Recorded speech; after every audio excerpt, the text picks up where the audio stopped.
Welcome, everybody, to the Making Awesome podcast, Season 3, Episode 48. We are having an awesome day. Dennis is here from Thangs, and, I could do an intro, but it's way more fun to watch people sweat when I ask them to give me the Backstreet Boys. The who you are, the where you're from, the what you did, and as long as you love me. Well, first, best way to set up an intro ever. And I'm not going to sing, but I'll just give you the quick one. Like most people, especially in your audience, I'm an engineer. So by background and training, I'm an engineer. I worked in tech for 20 years before I got into 3D.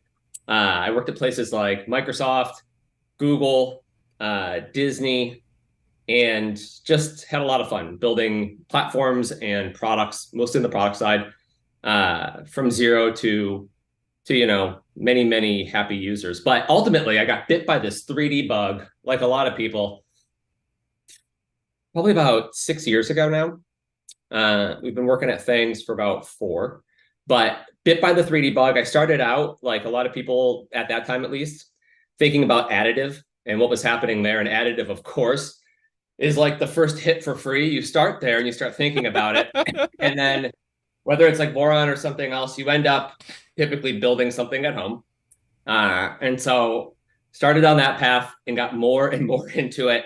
And it led to then 3D design and it just in general, the world of 3D, which again, if you're an engineer and you love math and you love data, leads to computational geometry, which is just because everything comes down to triangles at the end of the day, which makes it really fun. And then from there, just took the plunge. And so I was at Google for probably about 9 years and met my co-founder who had come up with a way to do built a deterministic algorithm for 3D search that I thought was just so elegant. And we couldn't help it. We went out and built a 3D search company. And so we just jumped off. We didn't have anything going for us. And then the funny part is about 2 weeks in, the virus that shall not be named hits. That's human and I'm malware. Not naming it because I know it gets flagged on videos and everywhere else, but human malware is what we call it around here. What'd you say? Human malware is what we call it. Yeah, exactly. Actually, very similar. Yeah. And so we just decided, all right, well, tough timing. We're going to go fully remote. And so we were across the US and decided we were going to go 100% remote. And we built the company and we built Thangs. And I've just been fully immersed and consumed by 3D ever since. But yeah, like a lot of people, you start with additive at the time, which is, for everybody who's not aware, it's more of like the commercial enterprise version of distributed 3D printing. And then, you get into 3D printing and then the world of 3D just opens up. Outside of that, when I have free time, I've got a family and a daughter. And so I love spending time with the kids, but then also I've been doing children's nonprofits for a few years. And so, mostly children's causes, family, and then every spare second is Thangs in 3D. I can dig it. So, I did not actually know about the background with children nonprofits. So I'm going to now ask a very personal question. I am looking to donate my hair. Are there any good charities for children where I can donate a fair bit, 3 years of hair before we fly to Smurf? Wow. Because if not, I'm doing it over there. No, you mean you've got to donate it. It's either we find a charity here in the States or we find a charity in the UK. Yeah, I mean, it's a great question. I honestly don't know, but okay. the work that I did was education. So I co-founded Foundation for Second Chances, which is just a nonprofit. Nice. We ended up getting the government to step in and fund it. Never like a real nonprofit. No one ever took a paycheck. No one ever took any compensation at all. It was just a passion project to help underprivileged kids. And then I did some work with Interpol on child rescue for about a year. And that was all about basically signal processing at extremely high volumes where they had access to amazing volumes of data, but they had to have humans look at some really terrible things. And so we tried to automate all of that. And that was just nonprofit donation work. So I've just always found that kids are the single best way. If you want to help the future and you want to do something good, just think about it mathematically for a second. You get your greatest return on a child, right? You do. Like, you help them at the right age and the rest of their life is better. And so you can tell, that's my second passion, but 3D is my first. And that's what we've been doing for now, 3.5, 4 years. I can dig it.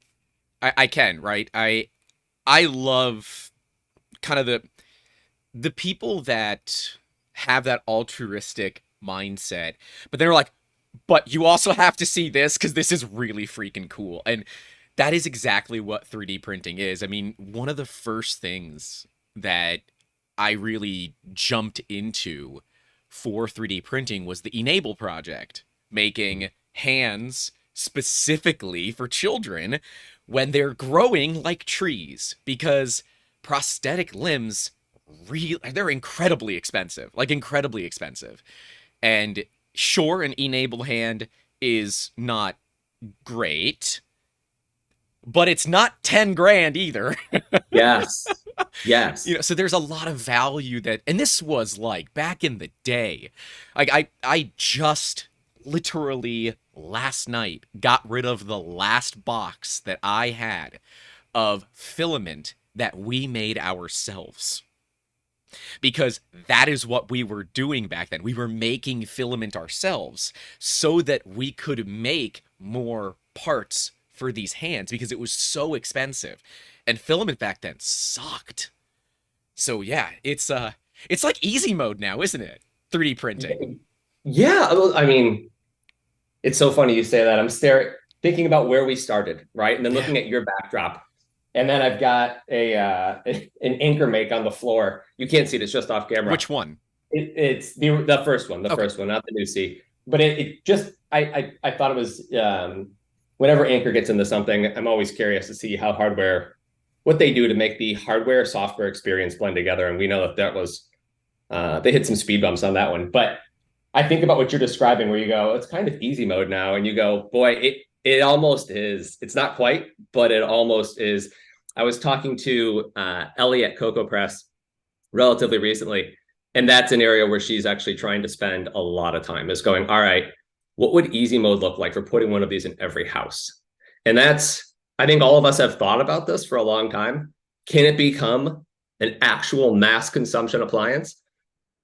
It seems like we're getting close. It seems like, and I really hope that that's the case, because that I actually haven't heard of that children's prosthetics nonprofit, and that's where Thangs puts money in the nonprofits every quarter.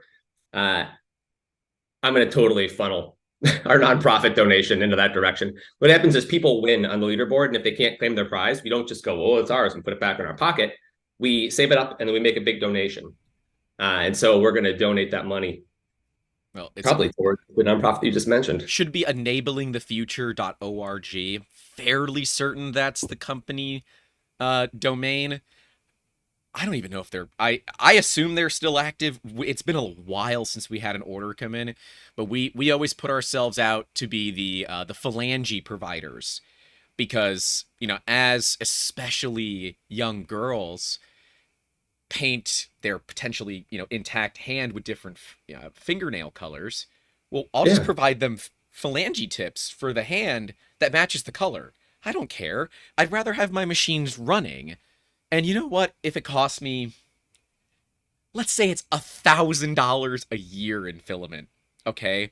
That is 50 kilos. You know how many phalange tips you can get with 50 kilos of filament? Oh, it's amazing.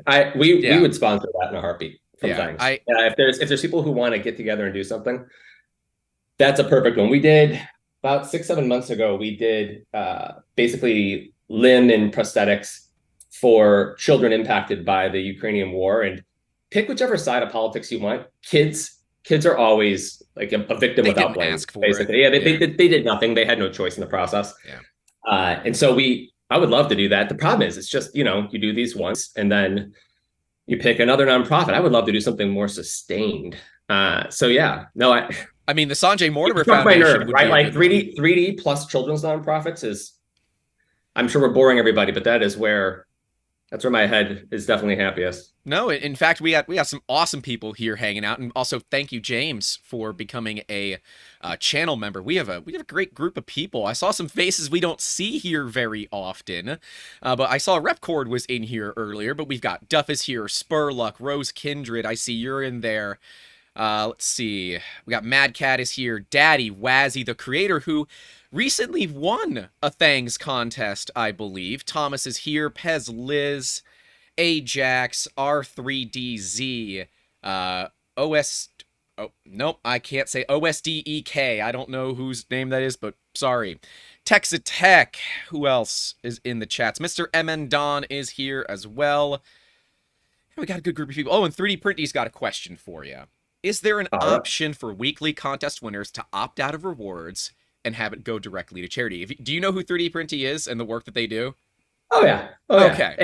And the answer is, it just, so for people who are curious, you don't even have to right now. If you don't claim your reward, that's what we do with it.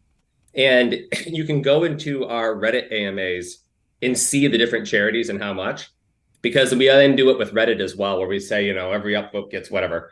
And then we basically smash it all together, make a donation. But I like 3D Printing, the idea of saying, instead of that, just take the equivalent dollars and send it to this nonprofit. I'll definitely write that down.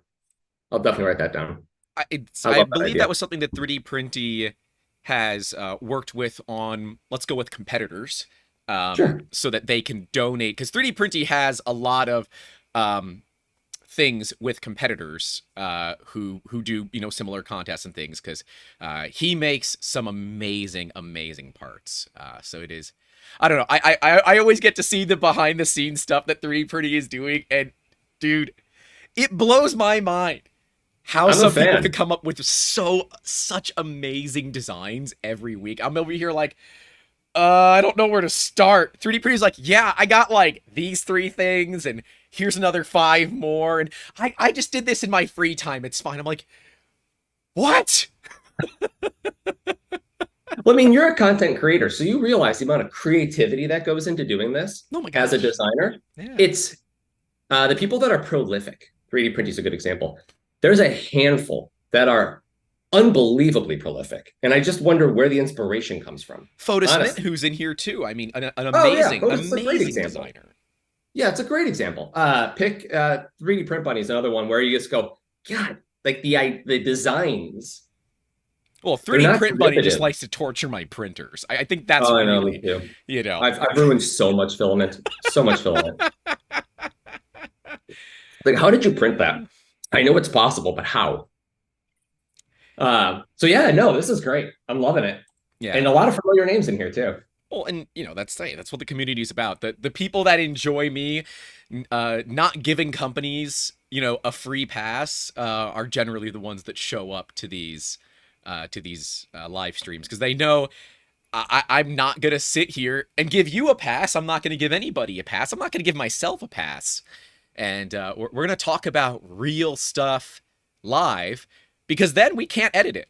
There's no way for us to edit it. It is live, and that means if people are here in the comments that want to ask questions, they can. Like and subscribe, as you guys are supposed to do. Comment, of course.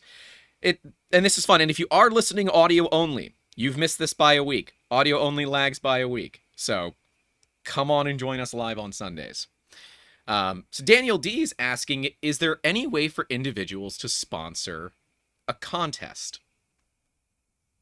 Programmatically, no. But if you want to, just DM myself or any of our brand accounts, and we'll figure something out. Assuming we only have one assumption. Assuming that this, because typically we don't, but assuming that the sponsors, jive with our values, principles, we have pretty strong ethical framework that we have at the company, and we hold hard lines on it. So assuming that everything works out there, then yeah, you're happy to. No, we typically just, some companies spend money on like ads and like really, really big splashy sponsorships. And we tend to find that actually it works better to just take the money that we would have spent on things like that and put it into the leaderboard, because ultimately the community has one center, and that center is designers. People think it's hardware, but it's really a printer without a model is kind of a useless appliance at the end of the day, right? And so we tend to funnel it all in Leaderboard, and so no, we fund that ourselves, but partner up with someone. And to your point, one of the reasons why 3D Musketeers I think is such a trusted brand is you definitely don't shy away from the hard questions. I remember, I don't know if you remember this, but like probably 2 years ago, a video that you had put out on Thangs, and it was really fair, actually. It was really fair. You like raised all these questions, and coming out of it, we watched it, and we go, wow, all right, that was very, very blunt and direct, which we appreciate. Feedback's no, really. I think feedback's a gift, right? Some people don't like it, man. Some people don't. No. Even the most. See, you're kind and respectful, and you give people, an opportunity. But even when people don't, right? So even when it's like just someone screaming into the void at you, somewhere in there is a shred of useful feedback, right? And so we parse through all the feedback, and on that one, that was a great example. You're like, hey, listen, this part of your privacy policy is nebulous, and so we went, okay, then we'll rewrite it, right? Like we were like, good, all right. We'll redraft it then. We're not lawyers. We're mostly engineers. And we don't have any in-house lawyers. So we have to outsource that. And a lot of them just use, copy and paste. And so we just said, all right, cool. We'll rewrite it ourselves like humans. So I actually think the directness and the bluntness is something that's missing in most cases. And if you don't have anything to hide, do it live. And I get the reason that a lot of other creators aren't, right? There are brands out there that tend to sponsor. And, well, if you're known for not being very nice, and you're known for being blunt, people are less likely to give you money. So I get it, right? There's, like, my business mentor is like, what are you doing with these videos where you're calling companies out? You are just ruining your timetable for becoming profitable. I said, I recognize that. But I'm tired of companies getting away with BS because, we're sorry. Here are some parts and 2 free rolls of filament. We promise we won't do it again. No, be proactive, not reactive. That matters so much to me. And, well, when all else fails and they don't reply to emails, call them out publicly. Because, and honestly, that video has only had 2 comments that I've needed to delete. Wow. And neither of them were critical about the video. They were just critical about me for no valid reason other than being critical, so I deleted them. Yeah, but I mean, you can't read all of the comments, right? Because you have too many. You have too many subscribers. You have too many comments. Oh, we actually do. I read every comment, and I reply to every comment. I mean, I don't have anywhere near as many subscribers on Twitter, but I read all the goal is to build a relationship with people where we might not be able to know each other, right? It's this parasocial relationship, I believe is what it's called, but where they feel part of the conversation, where, if they have a valid point, I want them to be able to have that point heard, because I might miss something, and often I do. And if I don't look at the comments and have those, interactions with people, it is very much a one-sided thing. And that's not what this is about. I agree. And by the way, the same thing applies to both content and then product. Yeah. You think you have the right assumption based on a certain amount of feedback, and then you go and you build it, and they'll tell you, you know what? Functionally, you got it right, but how you implemented it, all wrong. And that's, if you're fast and you can be responsive, that's how you build a better product. And ultimately, that's kind of our shtick. We are relatively small, but we are fast, and we try to listen really hard. Mm-hmm. And that's been useful. I would agree. It's probably not the best psychologically for you, but it is certainly useful. That's also your community, though, right? That's your community. Your community knows that you actually listen. Yeah. There's value in that. There's a lot of value in that. Yeah, they know we're not going to sit here and, be mean to people, be rude, but we're going to call out. And while the internet seems to like when I get pissed off at things, I am trying to do that less, because I'm not trying to be the Keemstar of 3D printing. Thanks. I mean, outrage does really well, of course. I don't think it sustains. That's the thing about it. Mm-hmm. But I would argue that it's something different. if you were to stop being, the advantage that you have is that you don't have to cater to sponsors. Right? Like you don't. And so as a result, you can tell the truth. And that I hopefully think engenders why you have such a large following right now. That it should at least. Because if you take the whole thing and you just dilute it down to what is the least controversial and the least authentic, you're like most others. Honestly, you know, like you don't stand out as much.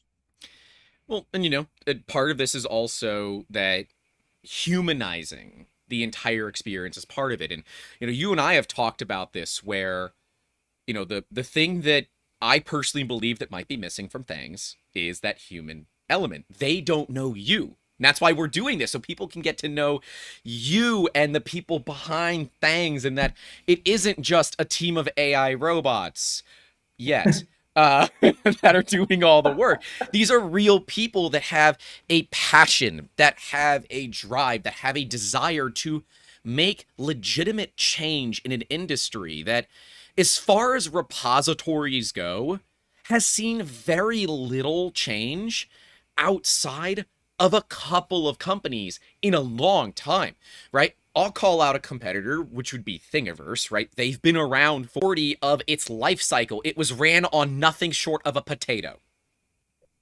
Why? Now, but hold on. To their see, I mean, you're right, but I know. I happen to know them. I talk to them from time to time, and they have a team now. They're staffed up. They weren't staffed. To your point, it was like a potato, literally. And now they're taking it very seriously. They're re-architecting. But they're getting more stable. They haven't been having any sort of like availability issues.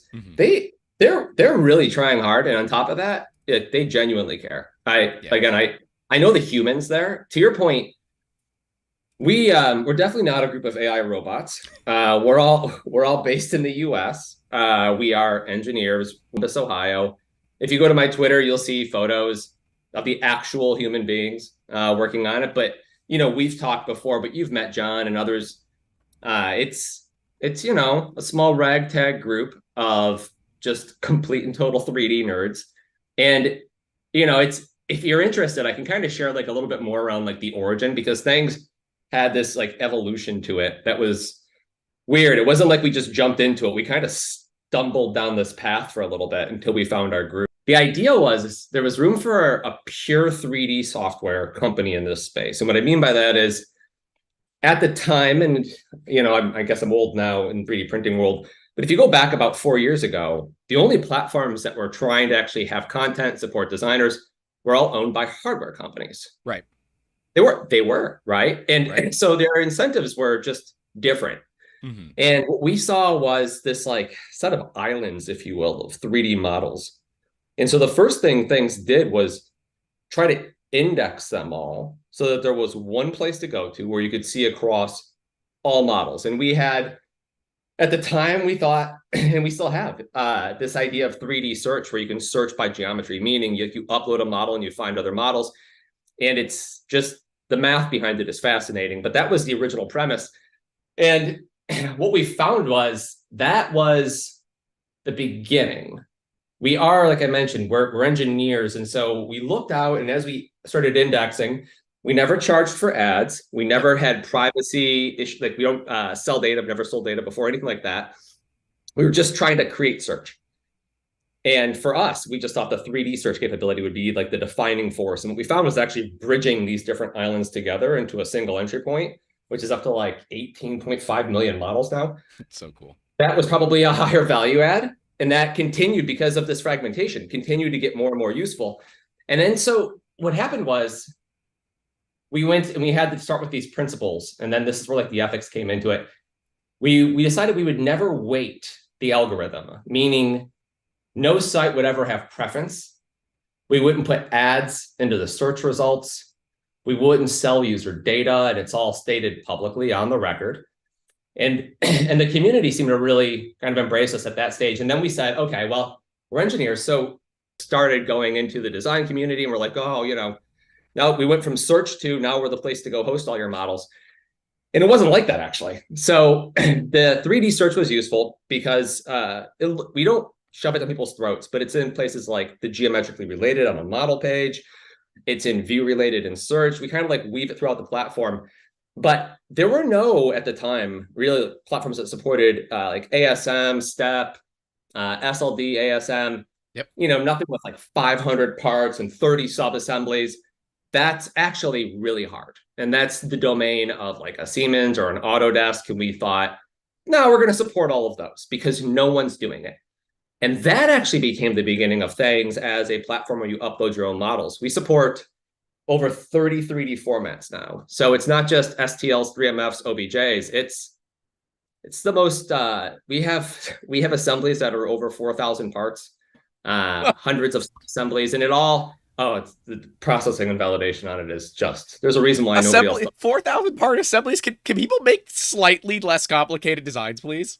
Oh my gosh, I have no idea. Well, what happened is like places like Austin Aerospace started using it because there was just no place to put it up and then visualize it. Right. And so we ended up getting a bit more popular in the education subset. But regardless, so that was like we said like that's a gap. We think there's room for people that are doing more advanced engineering to have a home. So we went down that path, and then it all evolved. We had this at that point then this entire hypothesis around the designers. So we created something called Thangs Workspace, which is actually just a GitHub for 3D. Okay. It does different computational geometry heuristics to do it. So it was hard, but it could be done. It was deterministic. And then the 3D GitHub is now up to hundreds of thousands of users, and that's the sync clients for Mac and Windows. And so it just grew organically. Like it was, and if you follow us on Twitter, we've been consistent the whole time. We just have been very designer-centric. And then if you're designer-centric, just like on YouTube, if you're creator-centric, what happens? People that want that content end up going to your platform.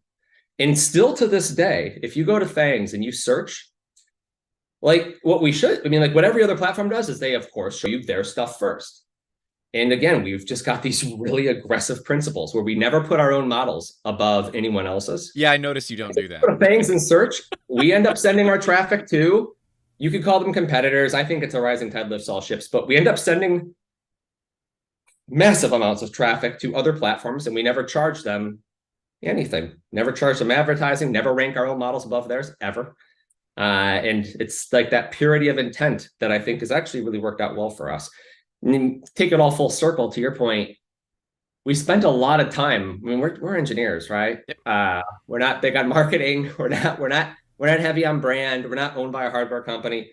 And so, one thing that we don't do so well is talk about ourselves, or at least, if nothing else, humanize ourselves. We're your neighbors. We've got probably 20, 30% of the team in literally the middle of the country in Ohio. And then everybody else is spread out from the Northwest to the Southwest to the Southeast. We've got multiple employees in Florida. But we're just your neighbors. We're like a relatively small ragtag little team. Well, I do have a couple of things. Zombie Hedgehog resubscribed for 10 months. Thank you, sir. Donated $1.49.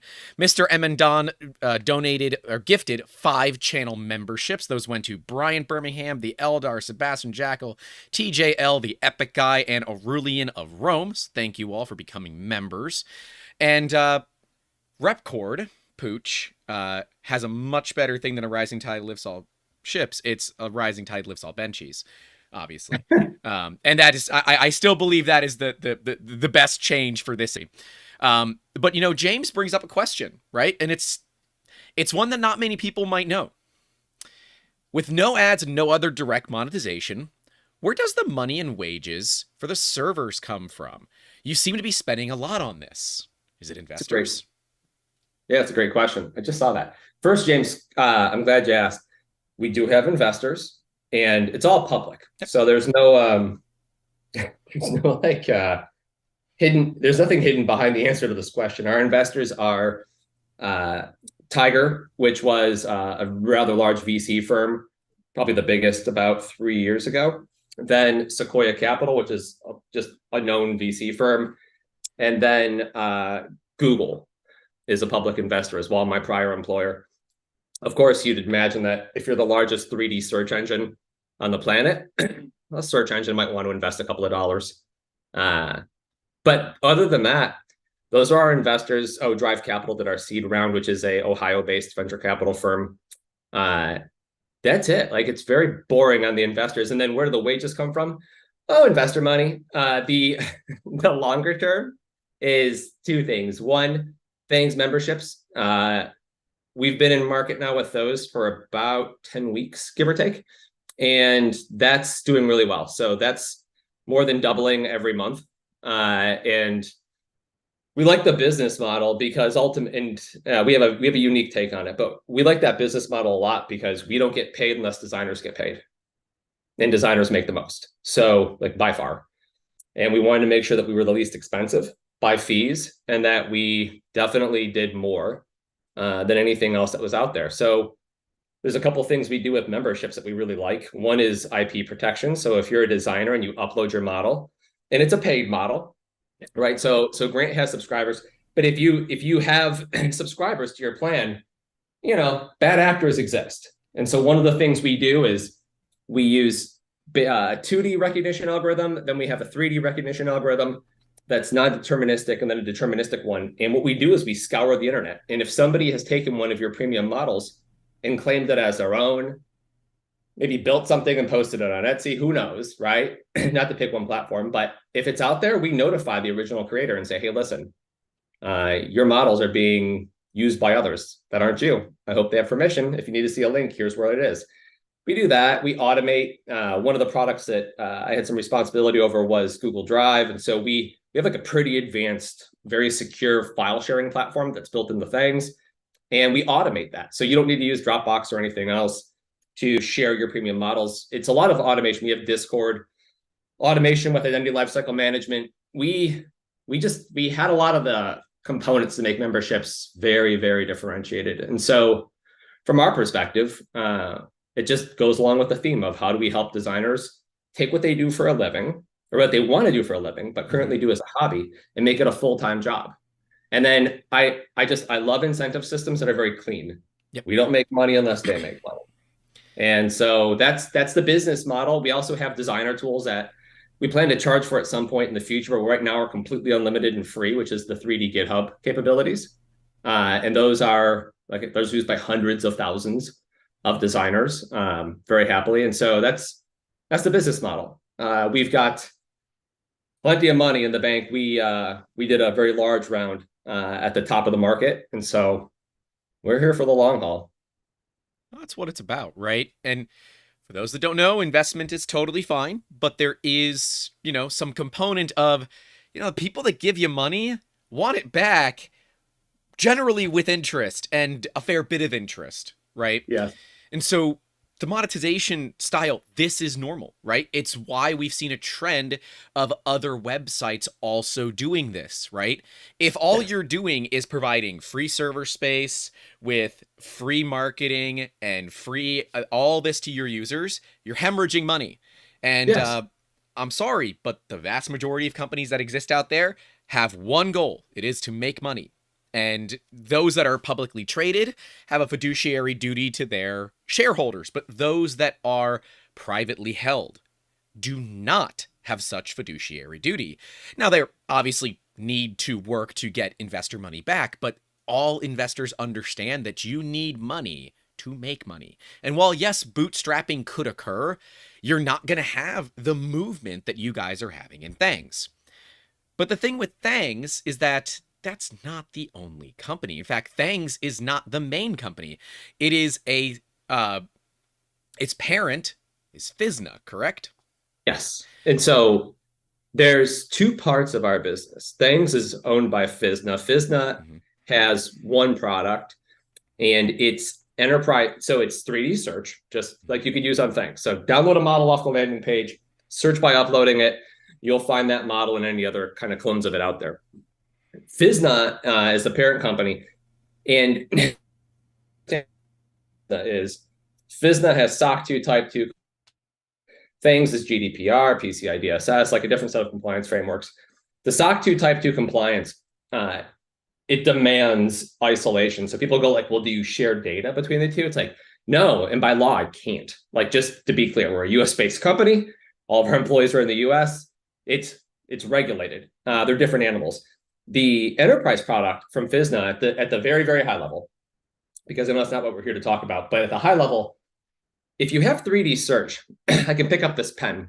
This pen is clearly made of, if you can look closely enough, a couple different pieces. Yep. So imagine you make pens. Manufacturing is stopped because you can't find a supplier for this little clip right here. I can upload this clip and I can look across your entire supply chain because this is a 3D CAD file. I can upload that clip and I can find anything else you've ever made in the history of your pen company that's close enough to this. And I can give you, because it's deterministic, a precise answer. Oh, it's a 99.5% match. And so taking it from pens, imagine it's dishwashers. Imagine you can't build your new dishwasher that's really high margin because you can't find the little things that hold those rings in place. And those rings are basically how the trays slide in and out of your dishwasher.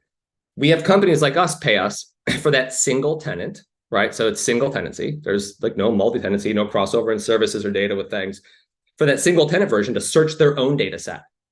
And by the way, they don't want any access into other data sets. Why? Because they want IP indemnification. So incentives wouldn't even align for something like that. But yeah, we do have an enterprise product, does have some rather large customers. It's very single purpose. Like I mentioned, the very beginning of all of this was 3D search. And the very actual first use case I saw was supply chain. And then luckily, yeah, the human malware virus hit and supply chains crashed and it became a bit more popular. But ultimately, that was probably great for Physna. We got very lucky on the timing. Yeah. And so that worked out all right. And then Thangs is just an entirely different business within Physna. Mm-hmm. It is a larger team, to be clear. And it's, Thangs just 7-day active users is up almost 300% quarter over quarter. But we really like the membership model. We think that out of everything, it just works. It's super clean. Everyone understands each other's incentives. And it's very pro community. The better designers do, the more the community is going to grow because they get more designs. Right. And every designer that's in that membership, people go, oh, okay, well, is this the shift to everything as a subscription? Because we all have too many subscriptions in our lives. And you go, well, technically it's a subscription, but all of these designers also upload far more or often as many 3D models for free as they do for their memberships. Yep. So they can get the free marketing, right, and build their audience. There's a number of them actually that do this really effectively, or it's all the same models. And then one of them gives you, if you buy the license for $30 a month or whatever, from them, you get commercial reuse, which makes a ton of sense. So and you guys do have licensing opportunities then, right? So Rose Kindred actually asked us, is there a membership tier for licensing like designers use for Patreon, i.e. $10 a month and people can sell the physical prints, or is the membership just to unlock the models? No, it's great. That's actually what, just to pick somebody, 3D Print Bunny does that. So you get access to the catalog and you get commercial reuse rights. And so the designers have the ability, and there's no forced inheritance, so they get to choose whether or not they want to just basically have a commercial reuse tier. Honestly, that tends to be the most popular. It really does. People want that and they want to find a way to sell it. And the designers want to be in the design business. They don't want to be in like the commerce business. They don't want to be on Etsy or eBay. And so it actually works out really well. I love incentive systems that are like that. It's very clean. Everybody knows everybody else is making money. That's good. That's the only good partnerships are the ones that work for all parties, but there can't be like some sort of subtext or subversion in there. Right. And so our incentives are just to make the best tools for designers we possibly can and to give them away for free. Why? More designers? That's why like the leaderboard exists, quite frankly.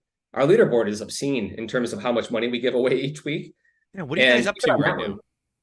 It's a lot. Well, what I'll tell you, I keep it open because it's real time. So like things move around, which is fun. So you can make up to, in theory, you can make up to $2,000 if you're first place and you hit both of the bonuses as a single designer. But in total, it's over $5,000 a week now that we give away on the leaderboard. But think about it from our perspective. What does that do? It brings in more design because you go back to like, wow, that's a lot of money. First, we're VC backed. And so they want growth. Right? They want growth. At our stage, for our kind of a company, you don't optimize it for margins. That's what an enterprise business is good for. You optimize it for growth. And then what this does is it brings in more designers. Those designers come in and they start to set up, paid membership plans. And so the whole thing it's pro designer and the community wins, because to get to the leaderboard, all that's free. But the number of points it takes to hit the top 5 on the leaderboard is up almost 300% over 2 months, meaning I know, more and more designers are just crushing it. And I think it's if you're in the 3D community and you're not going to that leaderboard, think about it. It's all free models. It's the best models. It's some of the best curation that exists. And we pay out big prizes. So $5,000 a week. And then there's 2 new bonuses now, which is, we call it the breakthrough designer bonus. So it's your first time on the leaderboard. Whoever's highest gets an extra $500 per week. And then there's also first time top 15. And so if you've been around and you're like, well, I can't get like the breakthrough designer, I'm not a first time designer on Thangs. Cool. If you've never hit the top 15, an extra $500 for you if you can place anywhere in there. And so it's going nuts. And the fun thing is it updates in real time. So you can just watch it. It's now in the mobile apps as well. But yeah, that's, overall, that's the answer to the question. We want to do anything we can to support designers. And when we think about things like marketing, we have this belief that if we funnel it all back in to the community, it'll work out long-term. It might not short-term, but it works out long-term. Yep. And one of the advantages we have is that we can take a bit of a longer perspective on things because we do have investors. And they're well capitalized as far as investors go. Oh, we've talked about the business of making before, where, often a startup business will have that startup mentality, right? I need money and I need it now. It's the J.G. Wentworth model, if you will, where they want their money and they need it now. But that is not always easy, because it ends up with this very short-sighted time frame where I need to do this, I need to just work. And what happens is that you run into the business model, and it is a dangerous business model, one that I have found myself in pretty much, I think, any bootstrapped company has found themselves in. If the money is there, I don't care. And that is a great way to waste a ton of time. And Yes. When you're VC backed, I'll say it, $5,000's a rounding error for most of these companies. Okay. $50,000's a rounding error for most of these companies. And so to them, the goal is, again, it's a long-term goal that you're pushing here of, all right, this is a burn rate. If we see the growth, we can calculate growth based on burn rate and be able to see where we hit that break-even point. This is business 101. And it's something that a lot of small businesses and especially solopreneurs don't see, because we are so stuck on the small, where VC, don't have to get stuck on the small. They think big picture, to your point. Yep. And if you just play this forward a little bit, right? So I'll just use round numbers. If you're used to buying like a 3D model that you want to print, that is for you very, very $10, $20 in one of the marketplaces, or you go to a designer and you give them $8 a month, $10 a month, and they're going to give you 6 new models every month. You're going to love half of them. You're still, if you really think about it, let's just like use round numbers. So let's say you're saying paying $6 a month. You're getting 6 new models every month, 3 of which you genuinely want to print or do something with. You're getting the same content for 75, 80% cheaper. And so but here's where, like, the VC, to your point, they're able to think a little bit differently. So they go, well, that starts small, but imagine in 2.5 years what that looks like. And you go, well, let's look at it. So we go to Patreon, for example, and we type in 3D. And we go, all right, well, there's literally thousands of people that have patrons that are 3D creators. And then where they have, and I think this is like a really intuitive point you bring up when you talk about the business of 3D. Then what they do is they go, okay, but is that number growing or shrinking? And then they make a bet. And the bet that they're making with us is that the 3D community continues to grow.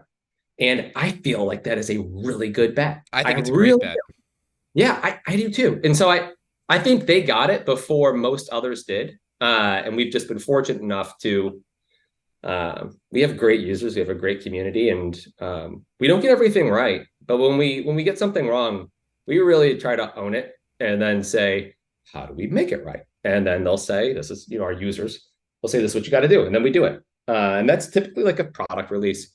We'll get the functionality wrong. When it comes to just like the values and the principles, those are pretty immutable for us. So those don't change very often. And then we're sticklers about it. We'll trade a lot to never compromise on those areas. And I do think that this is a small enough community where they get that. And you're right, we haven't done a great job of like humanizing our company because, again, we're mostly a bunch of nerds. But at the end of the day, we are, and that's fine. Yeah, it's not wrong. But I do think that those values resonate, right? Like never ranking your own models. You know how tempting that is to rank a Thangs model above, another platform. Well, what are you doing? What you're actually doing is you're putting your needs above those of your users. And that's never right. It's cheap in the near term. It helps in the near term. Yep. But again, if you're able to think longer term, the right move is put the user first and let everything else figure itself out. And so that's just how we've been doing it. It's worked for us. But there are some big platforms out there, no doubt about it.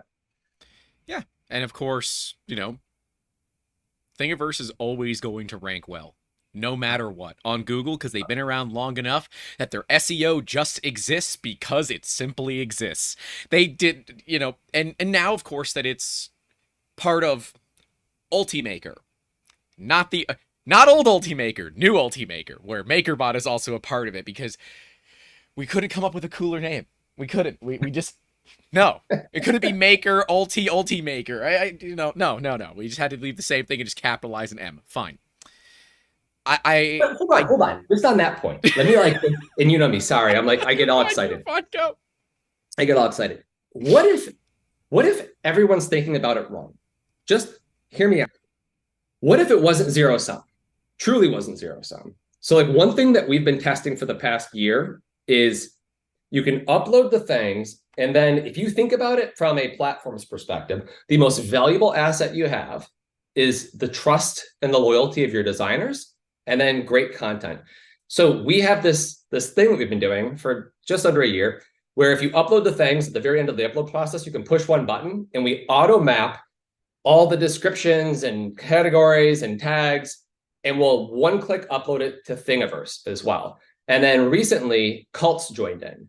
And so now you can upload the things and post to Cults and Thingiverse. And so if you think about it as zero sum, I want my slice of the pie to be bigger than everyone else's, that's the most foolish thing we can do as a platform.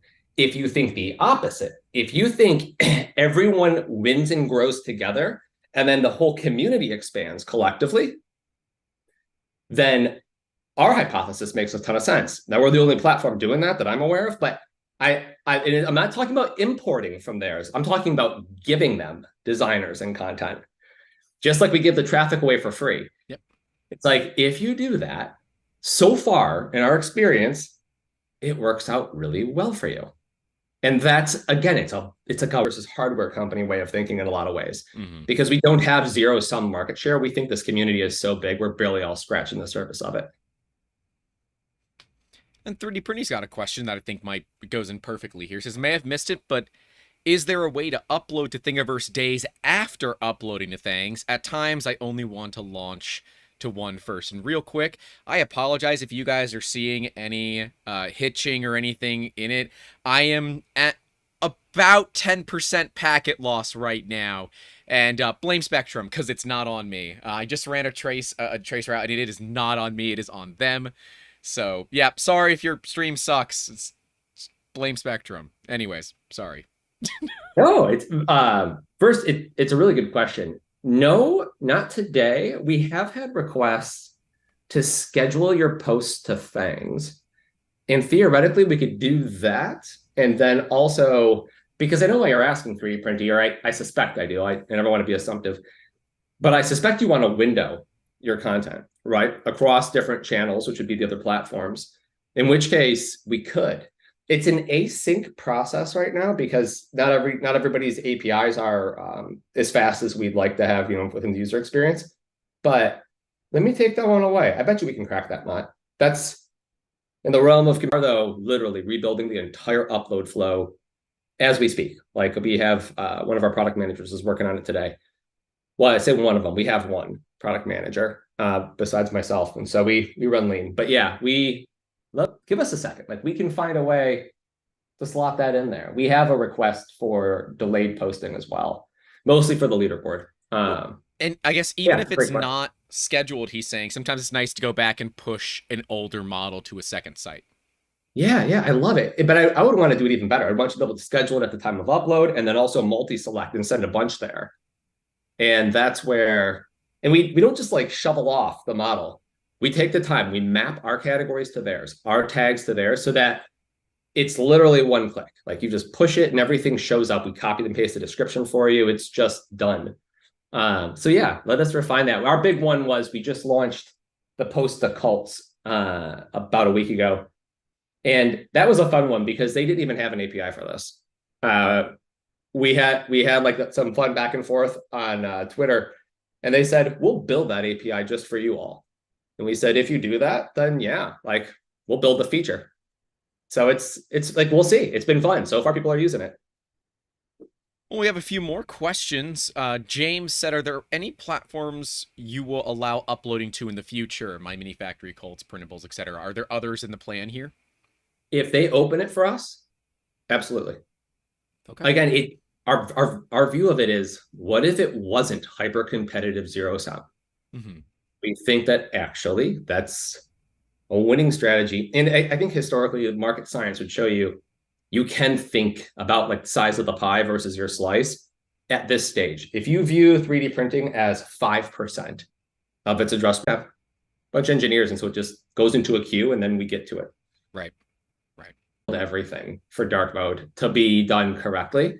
If you did some trolling on LinkedIn, you would find that we recently hired a designer who was part of the team that built dark mode for iOS.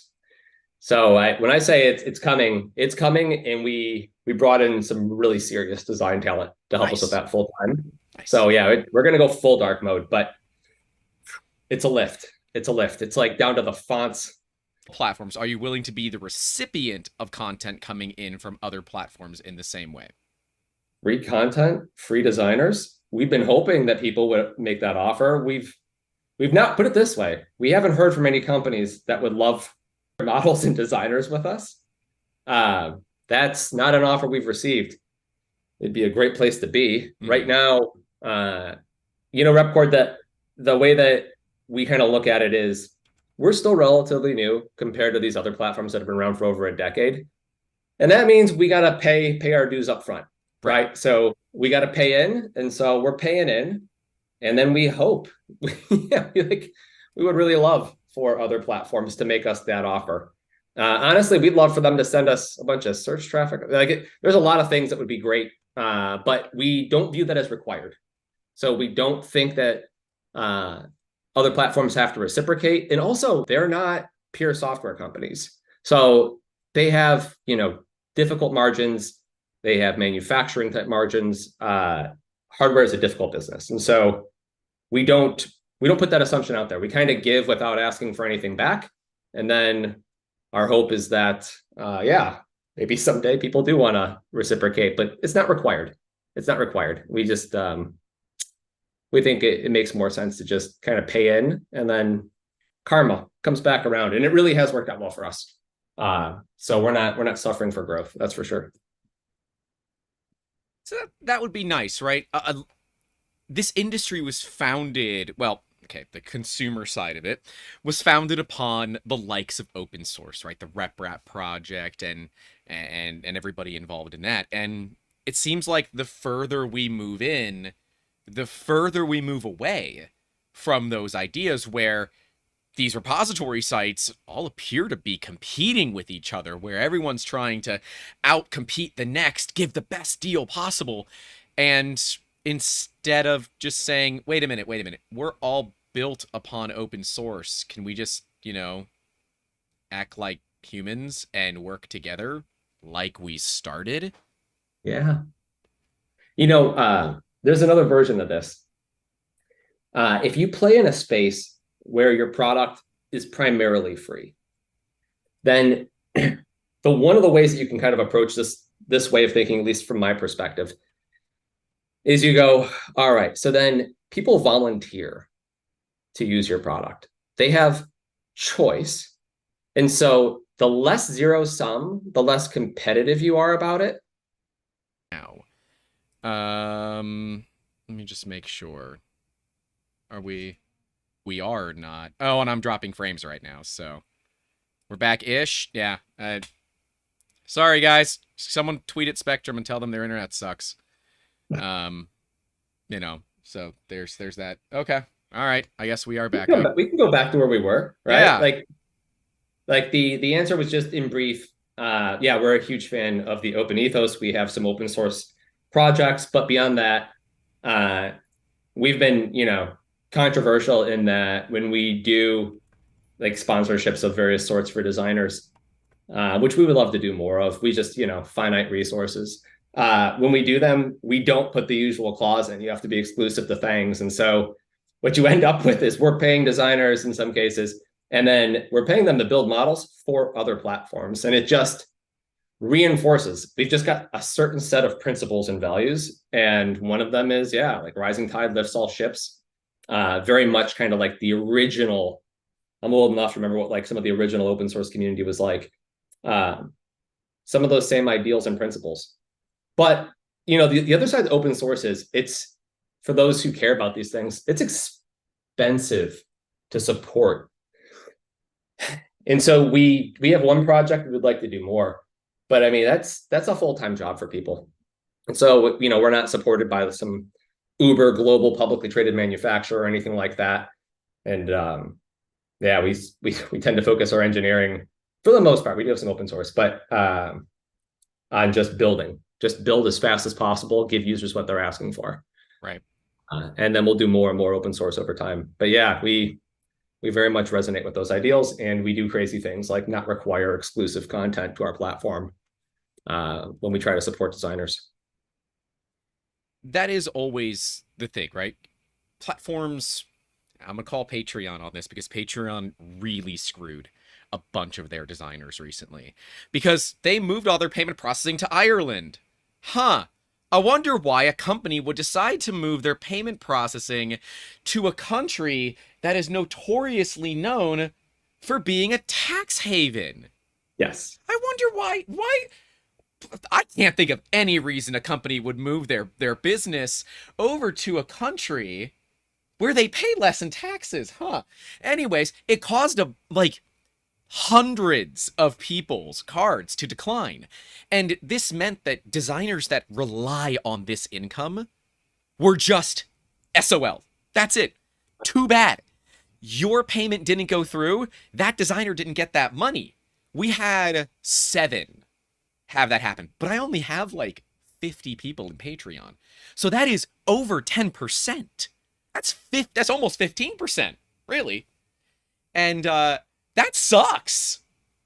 But when you look at bigger designers, right? Let's look at a Photismint. Let's look at a Wexter. Let's look at, Chelsea, CCT. Let's look at 3D Print Bunny. Let's look at people that have thousands of followers that 10% of them disappear.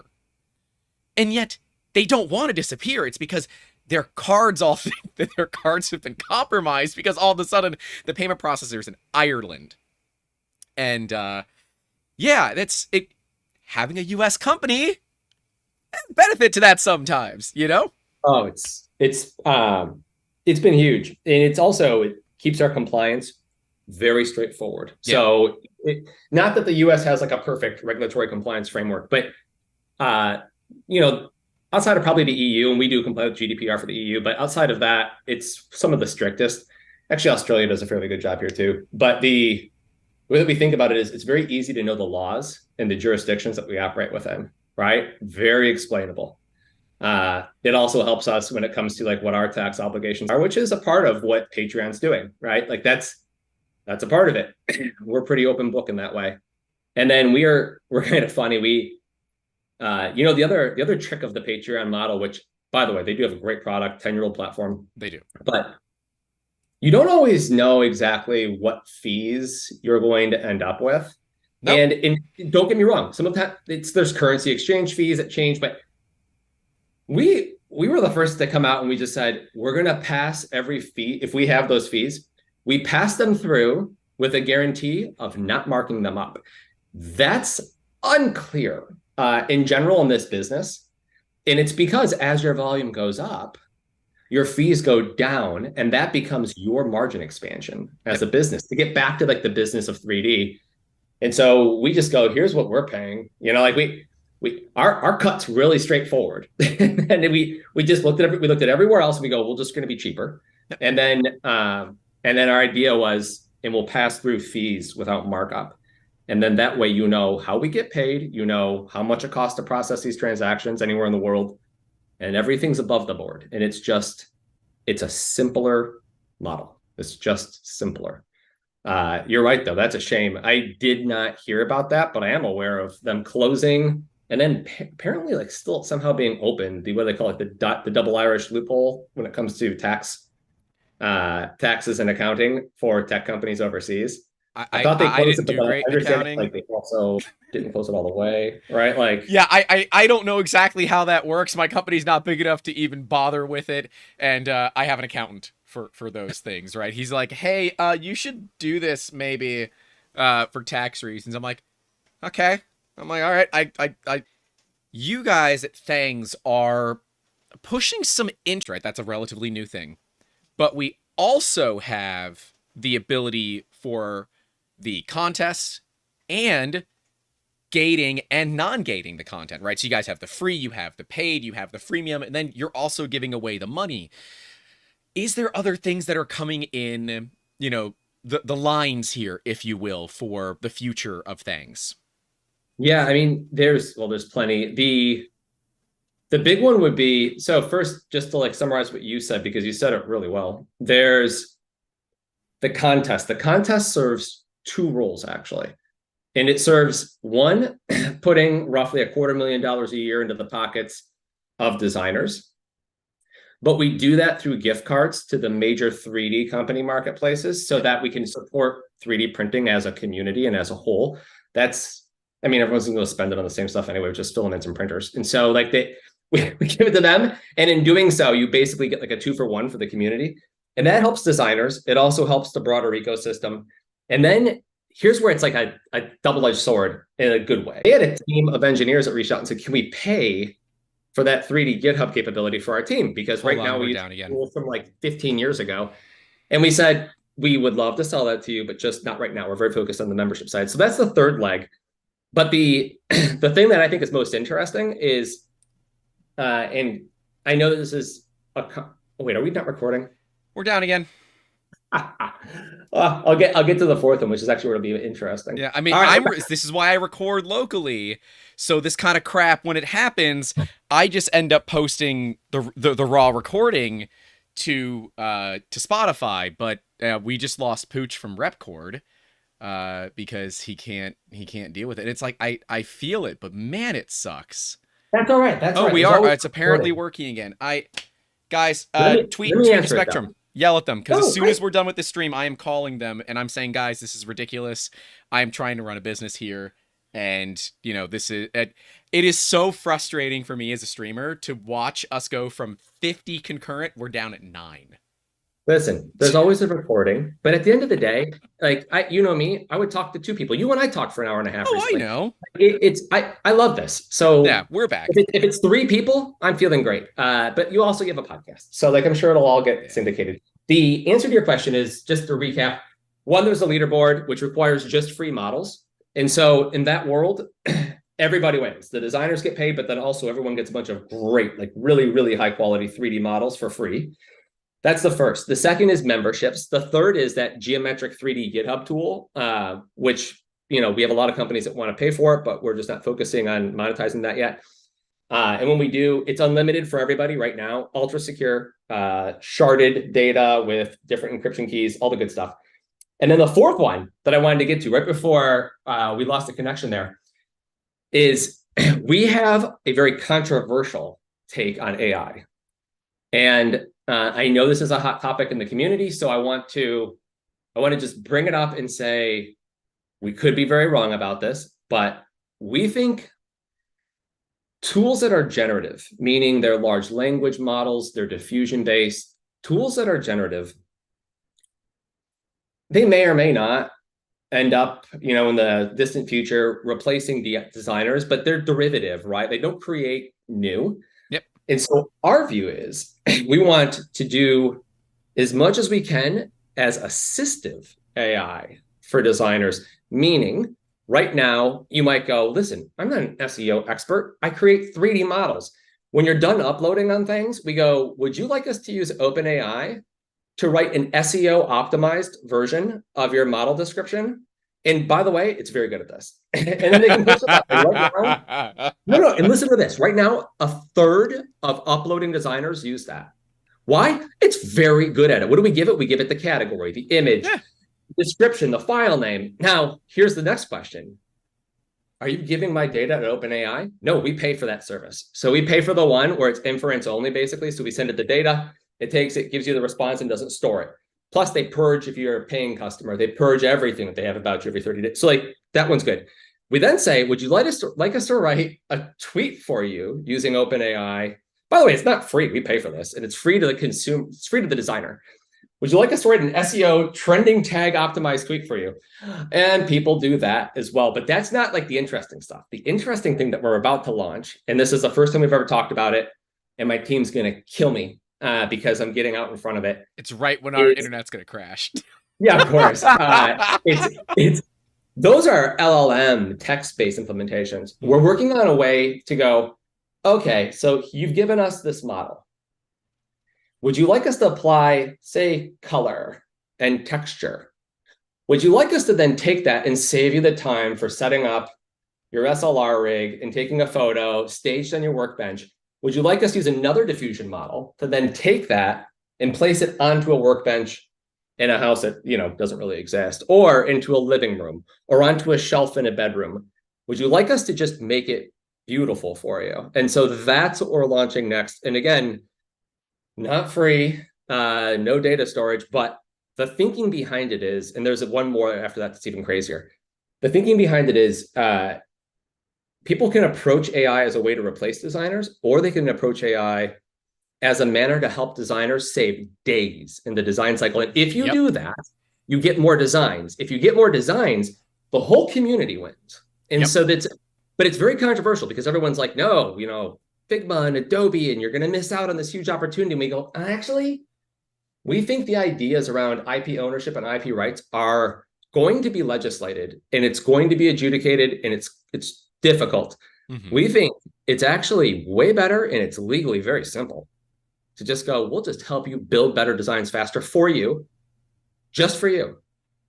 It's not training on your data. There is no training data stored. It's just help us help you design faster, not replace you.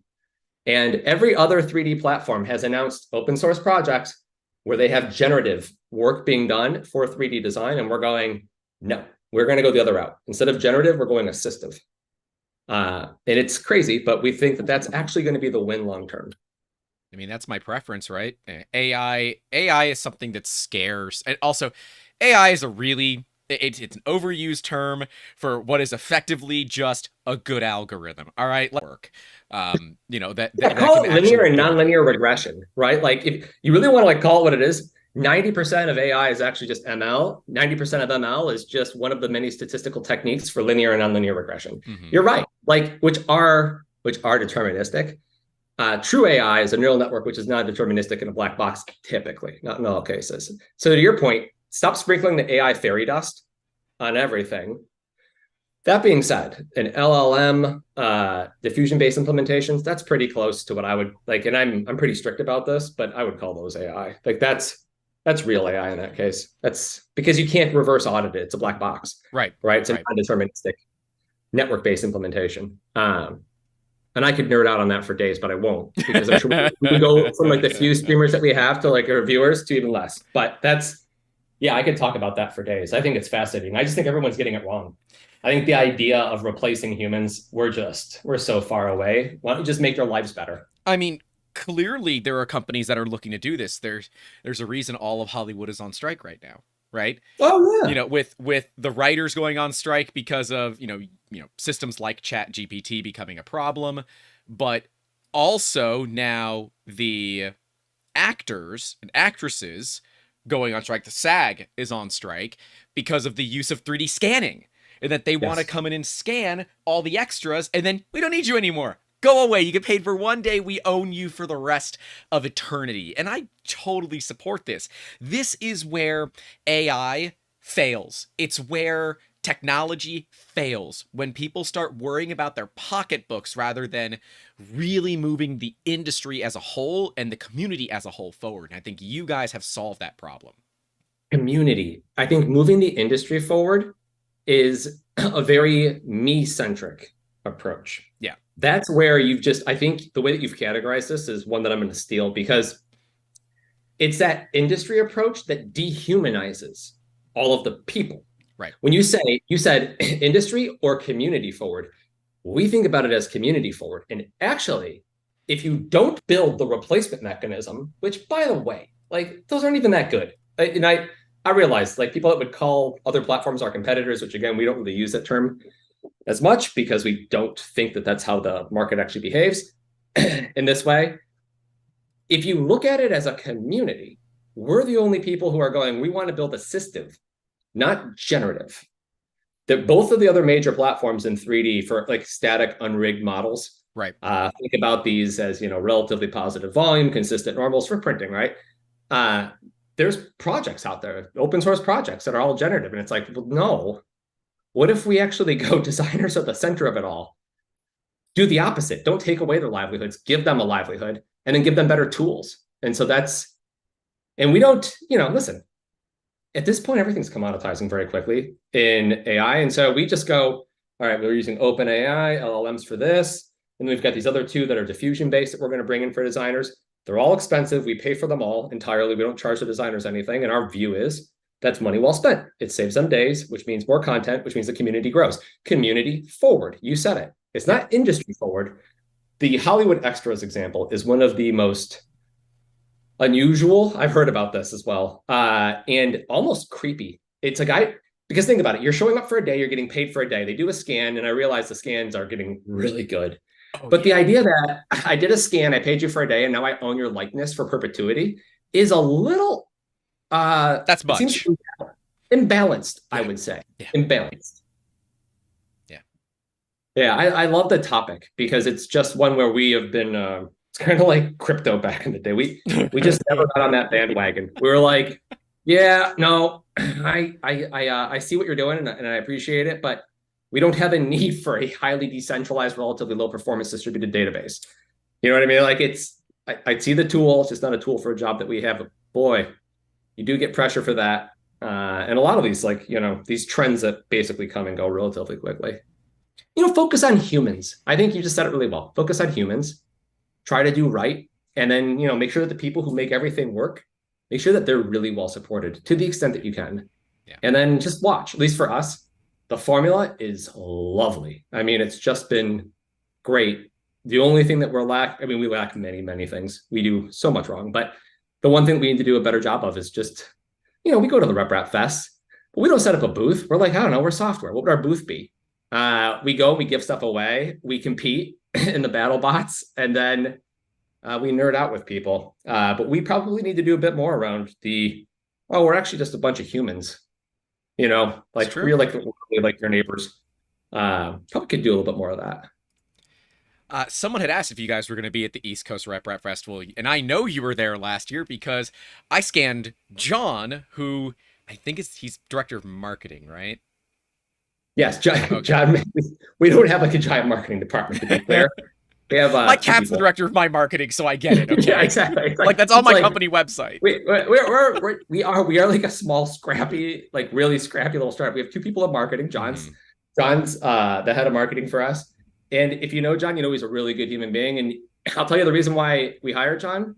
And this is not like a nepotism thing. He's my cousin, and I can look anybody in the face and say he has some of the best ethics and principles out of any human being I have ever known in my entire life, to a fault almost. That's who you want to represent your brand at places like Earth, right? We'll be there. We were at Rocky Mountain RepRap Fest. We don't do big booths. We don't have like massive manufacturers backing us. We prefer to give our money to designers and to a relatively small number of employees. And we pay them well, and they work like animals, basically. Like I try to make it so that no one ever works more than me, because nobody ever wants to work more for someone that doesn't work as many hours. And so as you know, I'm always online and I'm always working, and that's all we do. We keep our heads down and we just listen and we try to do the right thing. And yeah, we'll be there. We're not going to have some giant booth, but then again, what would you look at? We don't have hardware, right? And like, it's very hardware centric. Honestly, we'll probably be hanging around the Voron booth because they typically have something ridiculous, like, a printer the size of your desk. I wanted that V24 so bad. Oh my gosh. Like, I cannot wait until they release the BOM, because that will be a stream. I will do it because I have explicit needs for a printer that large that is actually reliable, because there is pretty much nothing out there that is that size or even close to that size that isn't 150 grand that is also reliable. You can get them, but you're going to spend, the Fortis line. Yeah, but like that. So at the Rocky Mountain RepRap Fest, I can tell you, I probably walked by that booth 10 times more. They had this giant setup, 10 times more than anything else. And I like, it's like you have like this gravity as somebody who loves printing and also appreciates how hard it is to build something at that scale in a community. Oh my God. So yeah, no, we have nothing that would be anywhere near as close to as cool as that. Yep. I try to show up and give a talk, answer questions. We do battle bots, and then we try to sponsor little things. And then what we did last time was we went around and we just tried to buy something from as many vendors as we could, just, to support the community and find a way to give it away. But that's why we're doing some work right now with Ellie at Coco. It's more just because you see somebody come along and try to enter 3D printing at this stage. It's hard. It's really hard. There's large established manufacturers that already have manufacturing scale. And so you find somebody who's trying to do something ambitious, and you just go, how can we help? I just go like, how much do you have in your first batch that you haven't sold? It's just we find it really impressive that people are still doing this. And Voron's another good example where it's like, I can't believe a community this large, because it's gotten very large, is still somehow this productive. Yeah. Yep. I can't disagree. Because I've promised we're gonna do a Voron Trident, and everyone's like, "When are you gonna do it?" I'm like, look, it is currently. I think the storm has now passed, but it was thundering and lightning outside in the middle of the stream. But it is still 92 in my garage right now, at over 80% ambient humidity. I'm not streaming out there right now. It's not like we just installed a 14,000 up in the attic because it is so gosh darn hot. And like, I want to do streams, but for those who aren't aware, that kind of humidity messes up everything. Just to be like that. Yeah. Nothing operates very easily. Same applies to ultra low humidity environments. Oh, and that's right. So Practical Printing was saying that he's trying to watch through the rain. And I'm like, no, the rain just passed here. He's in Southern California. They have care. Generally speaking, but I'm gonna look it up. That's a great question. But people in Florida have such a high standard at this point. They have such a high standard for what it takes, because it's just one thing after another. My parents spend most of the year in Florida, and it's just like it takes a lot to get them out of bed, even for tropical storms at this point. Yeah, tropical storms I'm not getting out of bed for. That's exactly. Just an afternoon thunderstorm. Hillary is 65 miles an hour, which is a big deal. Especially for places that aren't set up for it, right? So we have a ton of sensitivity for that, and then also what they're talking about, which is the flooding. The flooding is the worst part. Yeah, but I'm in California now, and kid had. I get it. No, I do. You dig a hole here, it fills with water. Whether it's because it's raining or because the water table's so close. In California, it's too dry, and that tends to cause some issues here or there. Yeah, it does. It does. Now, I know that you're in focus on some topics that not everyone talks about. Some of them are like security, privacy. If you don't mind me asking, like where was that born from? We have similar ideals. We do. What I love is the consistency at which you, which I think is great. Well, it exists because of my business, right? Before content creation, I still 3D Musketeers has been a business for 7 years. Yeah.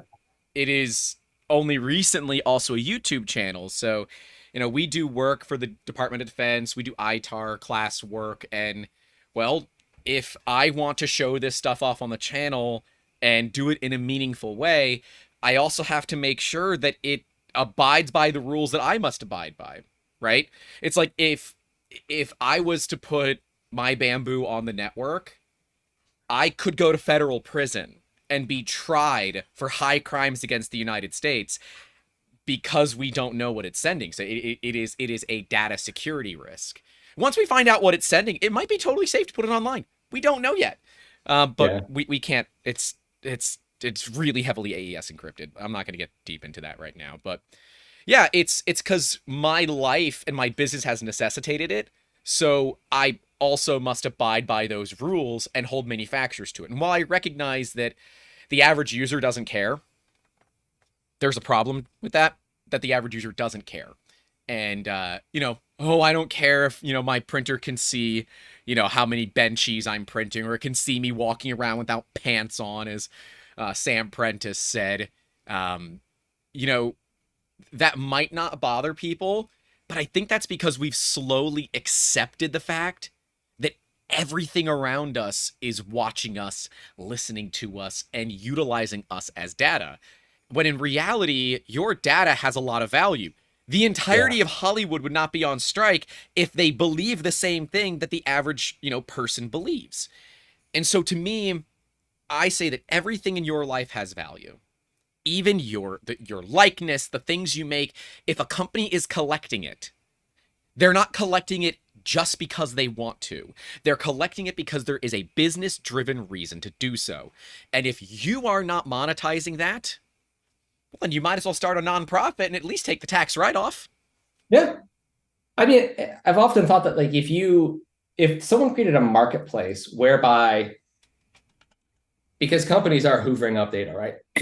Whereby if your data was being used for something, you receive some sort of derivative payment for it, then you'd have like this very neatly tied incentive system, right? Everybody would feel whole, but you don't have that. You just don't. The other point is the awareness needs to be up. So, like, we're enforcing now multi-factor for every account type, period. That's why I can't log into Thangs. I can't log in. You'll get an email. You just got to use the passcode once. It's people don't. Well, then use SSO. Use Apple login, Gmail login. Trust me, if you can't, I got to make a new account. We support every login mechanism. So, like, if you can't find a way, let me know. But we haven't had that issue. But we are enforcing it, and it's somewhat unpopular.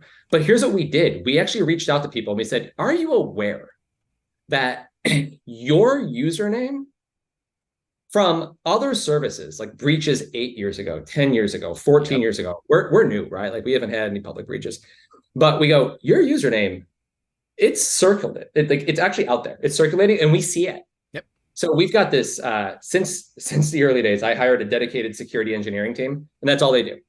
And they're out there, and they're like, oh, we should inform these users. And I'm like, all right, let's do it. And then we send an email, and then you know what happens? Nothing. Like, just very, very little open rate. And we're like, oh, hey, listen, you should do this because, other sites that you use long time ago, similar credentials. Just be aware. That awareness isn't there yet, but I think it's going to change in the opposite direction, right? I think as people start to think differently about their data and what it's worth, and I might talk about designers, but I think about it for all users. I think eventually they're going to start to want the opposite behavior, which is they'll reward the companies that are versus, it's kind of like the old way, which is, if you don't know what the product is, you're the product kind of a deal. Oh yeah, right? If you're not paying for it, you're the product. Yeah, I mean, that doesn't always exist. It's if you don't know how they're monetizing, then you should ask questions. And actually, that was one of the first information. It's like, their parent company's all about data. We sure we want to trust these guys? But then talking to you, talking to John, talking to others, it's like, oh, wait a minute. No, these guys are good. They're clean. And when you and I first talked and you mentioned you guys are SOC 2 level 2, I said, Even if you were to assume that, like, I was some evil Bond villain, like, I'm SOC 2 type 2. Those controls and those processes have pure isolation. Like they do. And the enterprise product is 100% SOC 2 type 2. Yep. So then in Thangs is not, which means truly I have to have isolation, or the penalties are very large. So it's like, get to know us, but then also I'm a big fan of, trust and verify, right? So of course, get to know us, trust us, hang out with us. But then also, if you know anything about SOC 2 type 2 and you've worked with the government, is defined as an acronym. There is normally no ability for, oh, we didn't know, right? It's you follow the rules or you pay a lot of money. Money that is no longer considered a rounding error by VC people. No, and also there's criminal penalties for some of these things, right? So like it's very, it's funny. It's like trust and verify. We're easy to understand when you realize we're SOC 2 type 2 on the enterprise side. There's isolation in all places. But I mean, so that was I had two questions for you. That was one, dude, on the security and the privacy, and just, you're kind of out there fighting for the community, creating accountability, fighting on product. And so I know where mine comes from. I just, whenever I'm a dog with bone when it comes to like something like computational geometry. I want to learn everything about it. And it's all consuming. Where's yours come from? Just being in this industry for 15 years and just enjoying it and kind of watching it grow. So, my story is that I started on the high-end side. I cut my teeth in the full-color 3D printing industry. And for 5 years in a row was voted best in the world, right? So, kind of that voice that said, I started on the high end. I'm now working myself more into the consumer market, understanding it better. I've been doing this for almost 10 years now on the consumer side. But, truly seeing what people want and why, and then saying, all right, why are companies not listening to this? And the ones that are, why are they doing a poor job of really supporting it and being a part of it? As far as the passion, I don't know, man. Maybe that's just the ADHD that says I'm latching on to something for a while and I just love the hell out of it. But I've never been able to kick this bug, as quite a few other bugs have come and gone. This one has always been one that's been there. And maybe that's because it supports all the other hobbies that I have or that I want to have and just don't have the time anymore, or don't have the back anymore since the back injury. So yeah, it's just give a damn. My dad always said there's one thing you can't teach people, and that's how to give a damn. You can teach them everything else. You can't teach them to care. That's it. It's true. It's so true. And you either do or you don't. It's whenever I see somebody who's been this consistent for this long, I have to ask that question. Not every day is a great day, right? And you still are as excited as you are now as you were then, which you clearly are, just having watched a lot of your videos. It's like, that's refreshing, right? Like, there are people who really are still this into it. And I think that's like the core. The core of this community radiates outward. And what it does is it slowly makes it easier for new people to come in. Mm-hmm. You start to see printers in every library that you go to, and you go, this is just getting started. When I was I go, this is what it must have been like to be in like the Silicon Valley Computer Club. Right? Like, you look around and you go, oh, this is where I'm just very bullish. I go, we're at the 5% mark. This is not even the hockey stick curve yet. Yeah, we're down again. No, we shouldn't be. We're dropping packets. And there's nothing. You're up. Yeah. Okay, we're up. No, we're dropping over 40% of our packets right now, just for reference. So, all right. Here's what I'm gonna do. Since I've been recording this locally, everyone that wants to watch this, I will upload the raw recording of this, and I'm gonna unlist the video, and I will put it as the top level in the description, and I will pin the comment. So those that want to go back and watch this without all the hitching, you can go do that, because this is a great conversation, and it sucks that Spectrum is not allowing it to occur. Listen, you've got a recording. Just post it. No, I have 3. Send it to us. We'll post it, right? Like, we'll find a way to do something and get the visibility out there. It's more about the discussion, honestly. It is. Well, and they're missing a lot of the discussion. That's the problem, is that they're missing a lot of the discussion. But yeah, it's ultimately, I don't think we're at that hockey stick, right? Oh, blue ocean style business, where there's not a lot of it out there. We are in the chasm, and we will come out of it, right? It's the matter of finding the light to get you through. Once you can get the light to get through it, you're good. But when you're in the chasm, you can't see the other side. That's the problem that we deal with. And I think once we get through that, we're going to see the industry expand heavily. And, people think I hate them, but companies like Bamboo are shining a very bright light at the end of the chasm that the industry is rapidly moving toward. Rapidly. Yes. And I'm not entirely certain it's a good move. I'm hesitant to say that it is, because I worry that if we have one company driving that force and nobody else, there could be a secondary source there, right? Somebody else that's actually driving it, and they're just the puppet, right? And I would worry this if it was Prusa. I would worry if it was anybody, right? We need good competition. And up until Bamboo came out, it just wasn't there, right? Nobody cared. It was who can make the cheapest Ender 3 clone bed slinger. Now all of a sudden there is value. People are spending more money. Filament companies are having to adjust how they make filament for one printer brand. One printer brand has now set the de facto standard for what filament needs to be. And if that doesn't show you that there is an impact that is significantly changing the way this industry is focused and set, I don't know what the hell will. Oh, actually, I think everything you said is true. And I think that we don't see all of it, because the community has this kind of like these concentric circles, right, around it. And there's like the noisy core on Twitter where we all participate. But then there's a lot of people who just enjoy 3D printing with their kids. They've got it set up in the library. And so here's what I would look to as validation of that. Two things. One, on the hardware side, when you start to get companies, Bamboo's a great company, but we start to get companies like Anchor getting involved. They only do hardware that is mass consumption. Yep. And what that's going to do, no matter what, with like more and more hardware entrants coming in, there will be more differentiation, but eventually you'll get lower prices, which as those lower prices come through, they drive yet more adoption. And then I can tell you on the software side, just at like the platform level, literally like a 2x quarter over quarter in terms of just like weekly user growth is a relatively small quarter for us. And you don't see that, right? Because a lot of it is consumption versus design based, but it's expanding really quickly. I just happen to think that we're at the very beginning, and we're going to actually see the acceleration pretty soon. Those companies that are very large with very well-established global manufacturing footprints, when they get involved, there's like a tremendous amount of market research that's done up front. Is an optimistic estimate of where we're at. I think we're at 2-3%.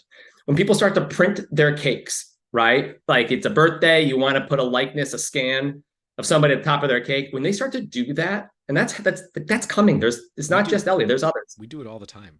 Yeah, it's amazing, right? It's amazing. Like that's the beginning of all of this moving into every home around the world. It's we are like highly optimistic. And that's where, again, I just go back to, so people like yourself, they push for higher ideals, higher standards. When we talk about like we're not zero sum focused. Yeah. When you think about those things, it's because actually that's the smart business decision to make here as well. Yep. You don't need to fight for a bigger slice of a pie that's doubling constantly. Just help everybody make the pie as big as possible. You'll do fine as a result. You really will. And independent creators, you have these backlogs, like these giant catalogs of content that everybody, as they get bigger, uses to get onboarded faster into the hobby and the community. That's everything working together. I actually think we're at like the most interesting stage, at least since I've been bitten by the 3D bug, which again, it's not like you, where it's like 10 years ago. I didn't really start getting into it 5.5 years ago was when I started like really going down the rabbit hole. Dude, my first printer I made with a chisel. Yeah, and exactly. parts from Right? a Like, 2D printer. And the first thing you did was print plastic parts for your printer that has wood in it, because you live in Florida and the humidity, and if you bring it inside versus outside, you will see significant differences. And it's not that I got a Replicator 2 original laser cut wood printer signed by MakerBot executives from California recently that is missing 80% of its internals, and we're going to build it live on stream and fix it. Nah, I would never do that. Sweet. But I mean, like, so to that point, all right, so taking that example aside, because but this for a second, so you went from like now for $400, you remarkable, Yeah. relative comparative terms, right? Like just mind-bogglingly good. And then it goes to 200. Then it goes to 150. All of a sudden, there's one in every home, and you're done. The freaking Soval SV06. We call them poverty Prushas for a reason. Okay? It's like 80+% of a Mark 3S for $300 or less. It's amazing. It's amazing. It is almost frustrating how cheap this tech is getting, because it means that small shops like 3D Musketeers have less and less and less value unless we look at going into higher end machines, right? Maybe I do turn on the sandstone farm again. Maybe we do turn on the polyjet printers again. Maybe we do look at MJF or SLS. We look at higher end techs, because when they're $300, they're a commodity. I've got a resin printer, right? It's just off camera, that I just took out of the resin printer farm because the screen is cracked. The glass is cracked. It's an old glass screen. I'm not fixing it. I've already bought a new one. Yeah. Because the cost of repairing it is more. And I have a spare screen. And I don't know if you're listening to this live and you live near Tampa, Florida, and you want an Elegoo Mars Gen 1, the OG, with a spare screen to fix it, I will give it to you, because I don't want it. Give you everything you need for it. I got a plate. I've got tanks. Because as a business, I don't care about that stuff. It sucks because it's that commodity, right? When printers become disposable, like you said, maybe we are kind of on the out. It's like some of us are still in the chasm, some of us aren't in the chasm, but we're on this uptick. And I always worry, and I don't know if you agree with this or not, but I always worry that the ramp up. It's, peak expectations followed by trough of disillusionment. But I actually think we went through the trough, and I think we're kind of into like the sustained uptick. Okay. Could it be too fast? Certainly. Will it promote some of the negative aspects of consumerism? Certainly. You're not wrong about any of that, but I don't think about it in that way. I think about it more as it's going to get 50 times bigger. And if it gets 50 times bigger, and there's one in every house, the business of what you were talking about, it adapts into helping them learn how to take advantage of this, because it's still not terribly intuitive. And you want to get into like very unintuitive, try using any modern like CAD client and CAD kernel. I mean, the learning curve is a giant wall, and it goes straight up for as far as you can see. The ability for people to get into this is limited by how much work has been done to make it more usable. And this is the opportunity, I think, for the next couple of years. But I mean, look at it. Just look at like, how big the followings are getting for people like yourselves. Like and I get it. It's like a small part of your business, but like it's a loss leader. Yeah. To be clear, I do not make money on YouTube. But if you think about how people are looking for someone to help them understand it, that just gives you a sign of how big it's getting. When every single RepRap Fest breaks the prior record, you start to go, oh, okay. It's not that like, we're in like that small incremental growth stage. This is the fun part. For us, we talk about it internally as like, this is stuff starting to get really interesting. We've been building the last 3 years for this. And then we start to see doubles and triples and like just crazy, crazy records on things. And we go, all right, like we are, everything before this was the pregame. Yep. Now let's go build.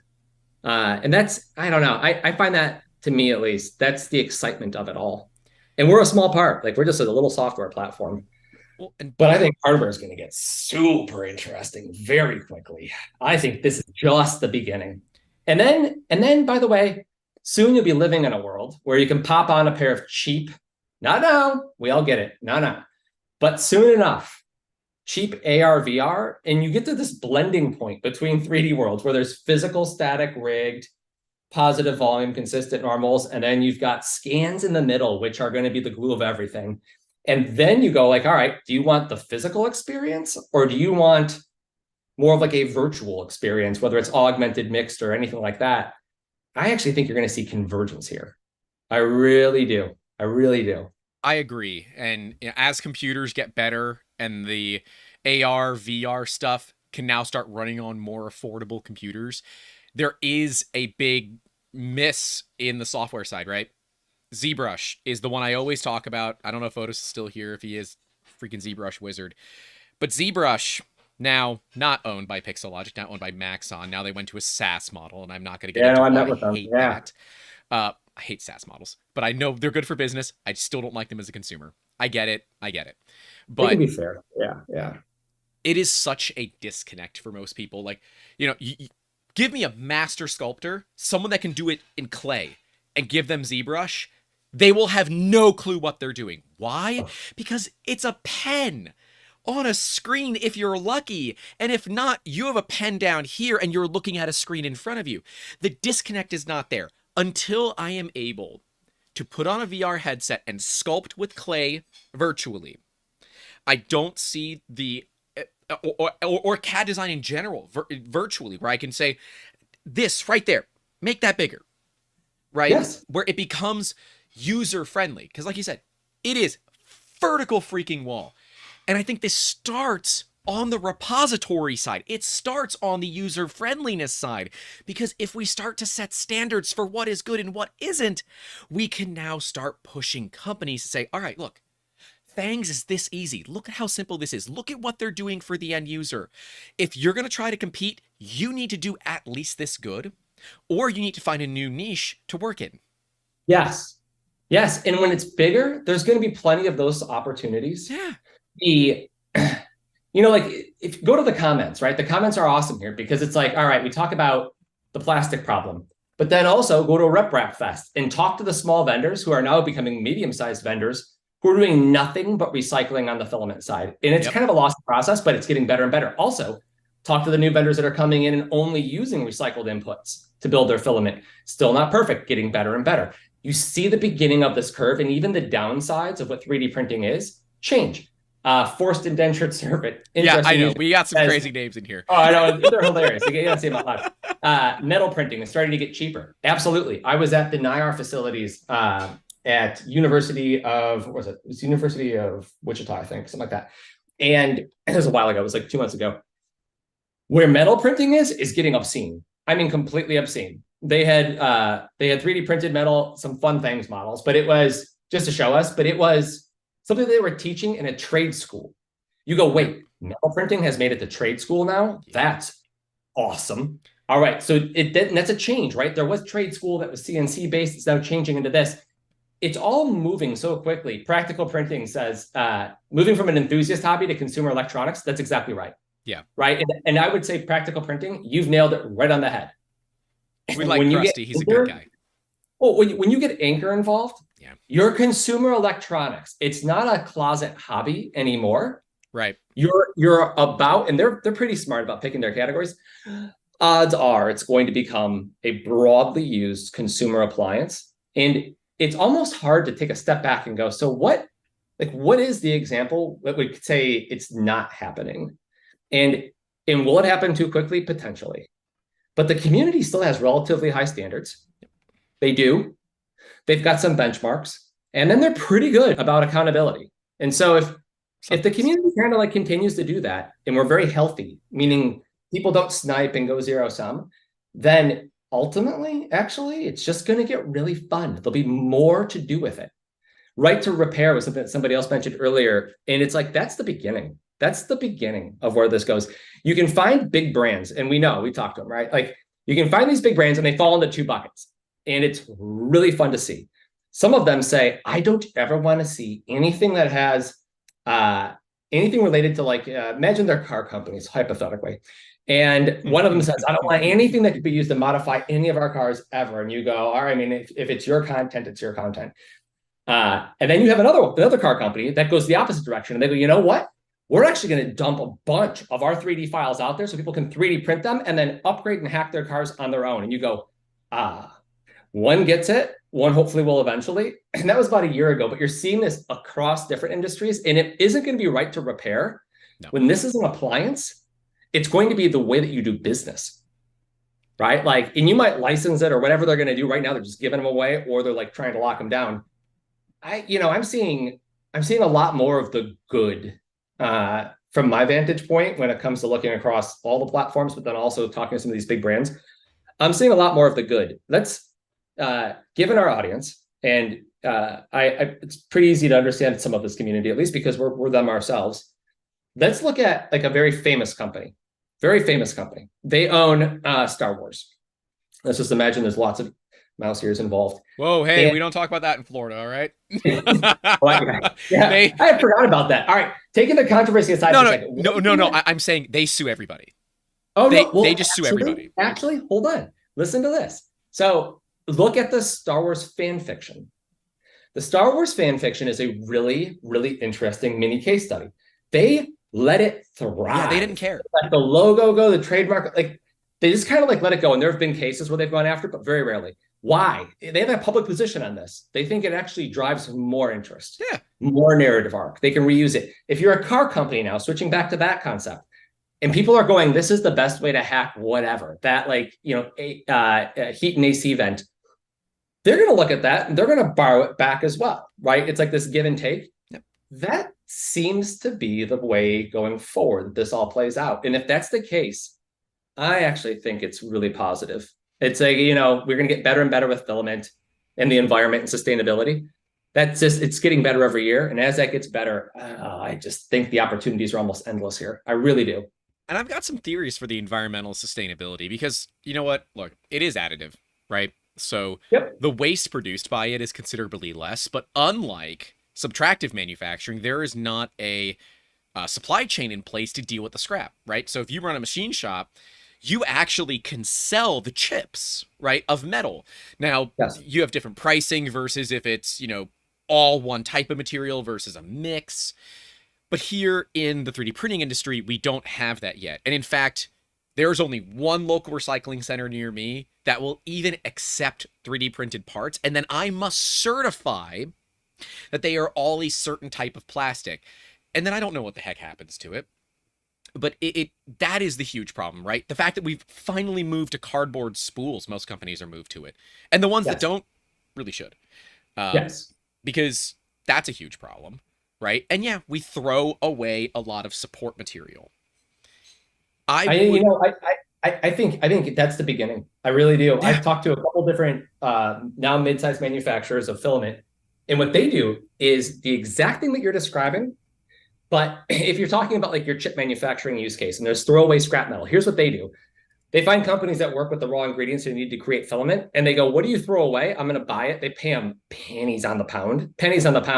But it's actually the exact raw ingredient that you need to make that type of filament.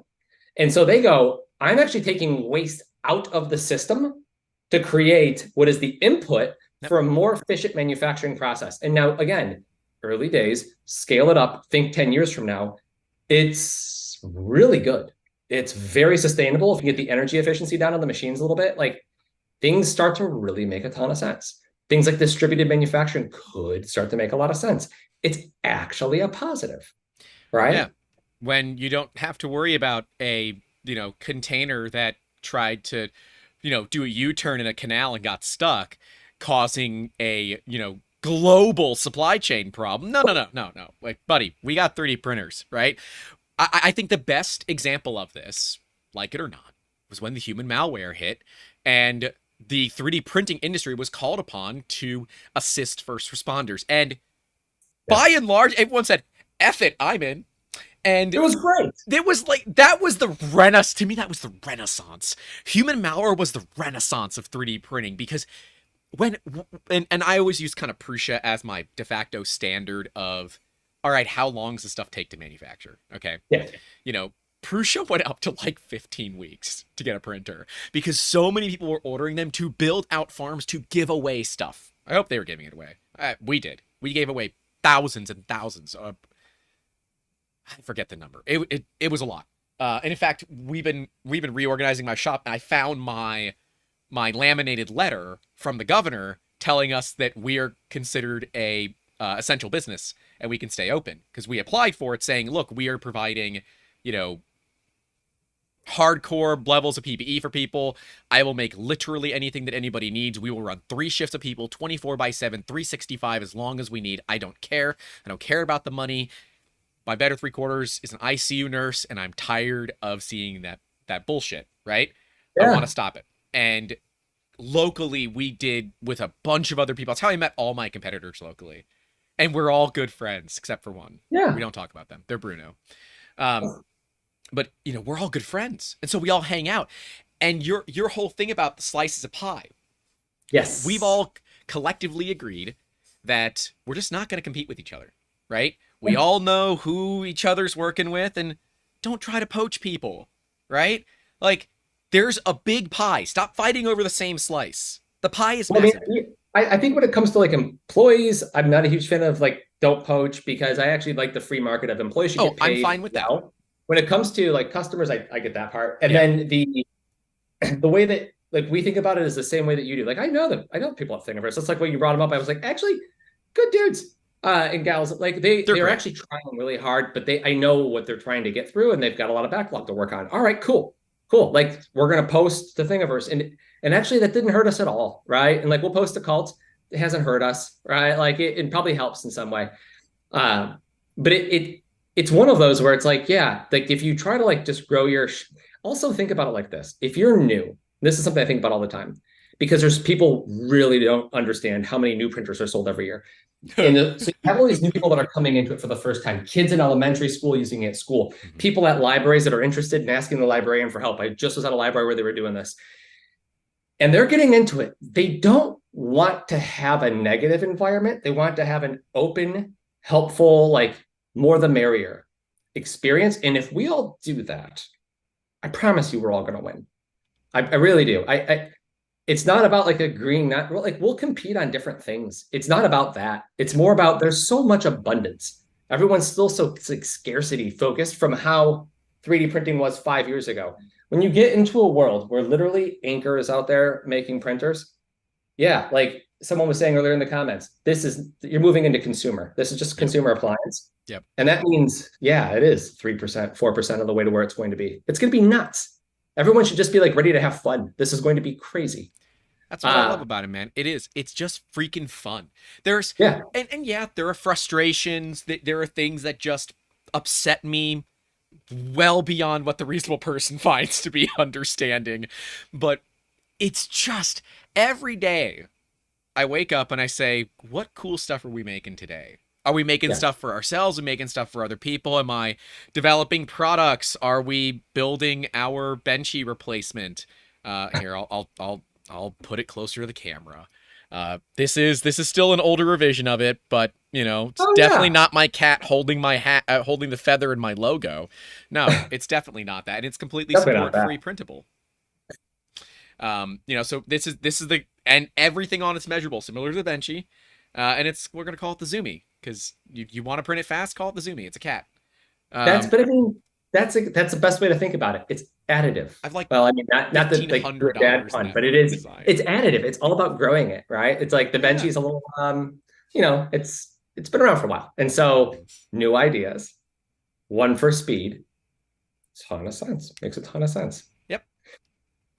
Testing stuff, because people look at the benchy, everything on it is measurable, and people don't know that the benchy was designed to be measured. It was designed to put a pair of calipers up to it and see, is everything the right size? And people are just like, hell, can I print it in 2 minutes? No, I don't want the printer then.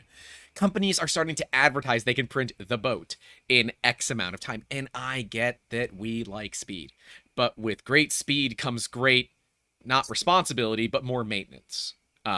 Certainly maintenance definitely comes with more maintenance. Yeah. It's just harder on everything. Do you, and forgive me, but do you like allow for like a 2-minute bio break in this? Can we like keep going, or are you saying, all right, we've gone for too long, Dennis? Because I would love to continue the conversation, but again, I also want to be respectful of the audience and everything else. No, we can keep going. Let's do it. Give me 2 minutes. Yeah. Hey, look, you do whatever you need to do. 2 minutes. That's it. See, now I get to wonder, the Ames Lounger, does it have 5 legs or does it have 4? And there was one person, I think it was Forced Indentured Servant, that said, "Ooh, an Ames Lounger." Yeah. For those that don't know, Ames Loungers, the old ones, have 4 legs, and they're known for having the Jesus take the wheel moment when you lean back because they fall backwards. The newer ones have 5 legs on the bottom, and that's how you know how old they are. There you go. Amber said she can refill my water. 3D printing has come such a way, and I'm not entirely certain where it will go. And we try to do a video like that every year, at least twice a year, actually, once every 6 months, where we talk about kind of the future of 3D printing. And there is so much out there. And yeah, like when Anchor came out with the M5, that's when I said, all right, and I agree with Dennis wholeheartedly on this. That is when I said, all right, it's commodities. We're moving toward commodities, and we have to look at what are we able to do to affect that change in this industry, and how can we not get caught behind the wave, but actually ride the wave and, well, profit with others. There's so much here that we've got that has opportunity. But it's, especially as a business, if you pounce, you either pounce way too late, way too early, just right, or you're left with the chaff to fail. I mean, that's right. It's so often the case. You get everything right, but your timing wrong. Dude, like that's 90% of the problems that we have in our business are education related. It is why we are building a learning management suite to educate people. And, you know, my local library doesn't have any printers because I do happen to live in Pasco County, Florida, the county famous for where they used to film live PD. You're welcome. You know, because that's Newport Richey. Shout out to Newport Richey. My parents don't live too far from you, so I know where you're talking about. Yeah, I don't live in Newport Richey, but I mean, it's Florida, everything's public. But my local library doesn't, but a couple in the area do have printers, and they know who I am. I'm like, look, I will come in, I will fix your printers for free, I will train anybody that needs to run them, that are staff, for free, right? I'm not looking to make money doing it. But what I'd like to do is come out and do a class every now and then and teach. And that's where they're like, well, I don't know. I'm like, well, I want to show people that this tech is way cooler than they think. And unlike the individual that I was meeting with SCORE, it's a retired entrepreneur volunteer group where they give mentors to businesses. The gentleman that I was talking to said, well, how is what you do any different from the 2D printer? Is it just something special about what it does? And I said, oh, okay. All right. Well, let me just rewind the clock 30 years and let's get into specifics. But it's a timing thing. Yeah. Your point earlier, right? Like that's so that you're going to have the early adopters, you're going to have the mainstream, and then you're going to have the laggards. Yeah. Always, no matter what, right? And so, like, you know, you can help try and grab the laggards, or you can support the early adopters, or wait for the mainstream. Those are your choices. I think we're getting in the beginning of the mainstream, and so you will have less education to do at that point. I really think it's getting too close because they're putting them in schools now everywhere. So kids are using them. Kids are in the libraries. It's just like libraries have, you know, a lot of libraries have like a Xerox machine with like a certain amount of like printing that you can do for people that don't have resources to have that at home. Like that will be a part of 3D printing, and 3D printing brings with it 3D design. 3D design brings with it math. Now we're pulling through math and making it interesting. And that's where it's like, all right, there's like so many social goods associated with this and where it's going. We should just lean into it. The prosthetics are an example you and I were talking about. We should lean into that. The education side is amazing. We're constantly like trying to keep everything on Thangs family friendly for a reason. We get a lot of schools using it, and it's just the this is our opportunity, right? Like this is going to be something, someone that I was talking to recently said, this is going to be a legacy industry in 15 years, meaning once it comes, it's going to be there. We're not at the beginning, like we're just at the very beginning, but it's not going anywhere. This is going to be a part of the future. And that's hopefully like the upside, right? The pie is growing. And it's like, it's one of those like little dessert pies right now. It's like a pastry, one of those bad ones that's like really crispy and doesn't have anything good and soft and chewy in the middle. It's like that, like a British cookie. I think 3D Printy's got it. We will have made it when Lego officially allows printing of their bricks, and those bricks work well with injection molded ABS. Saying that it's intentionally extreme, but honestly, if Lego would embrace this industry in a meaningful way, think of the adoption from just the Lego heads out there and the people that, like, the amount of people that come to us that want custom bricks that Lego just doesn't make. And I don't feel bad about making that stuff because Lego doesn't make it. There's no copyright issues here. It's Lego compatible. I don't feel bad about making that stuff. But what if you could just do it at home, right? Those people that only need one brick now all of a sudden would do tons. And yeah, practical printing, Lego will never do it. That's right, they're not. But, as the world's largest manufacturer of tires, they do have some ability to enact change in the industry. And yes, Lego is the world's largest producer of tires. But I mean, they're part of a publicly traded organization, which has a fiduciary obligation to its shareholders, which means they will act in their financial best interest because that is their job. And that's their legal job. Good thing. It's actually a good thing. Here's why. So instead of going to the store and paying $80 for the latest Lego kit, what if, and again, no one's like subscriptions, pros and cons, right? Yeah. But if you're going to pay $20 a month and that's going to get you access to every new kit, you literally just saved 90% on what you were going to spend. And then, they don't have the overhead, which is actually large, right? Like those manufacturing lines are expensive. They have fixed costs, fixed overhead. You don't have that in your house. You get access, they get recurring revenue, and that's the trade.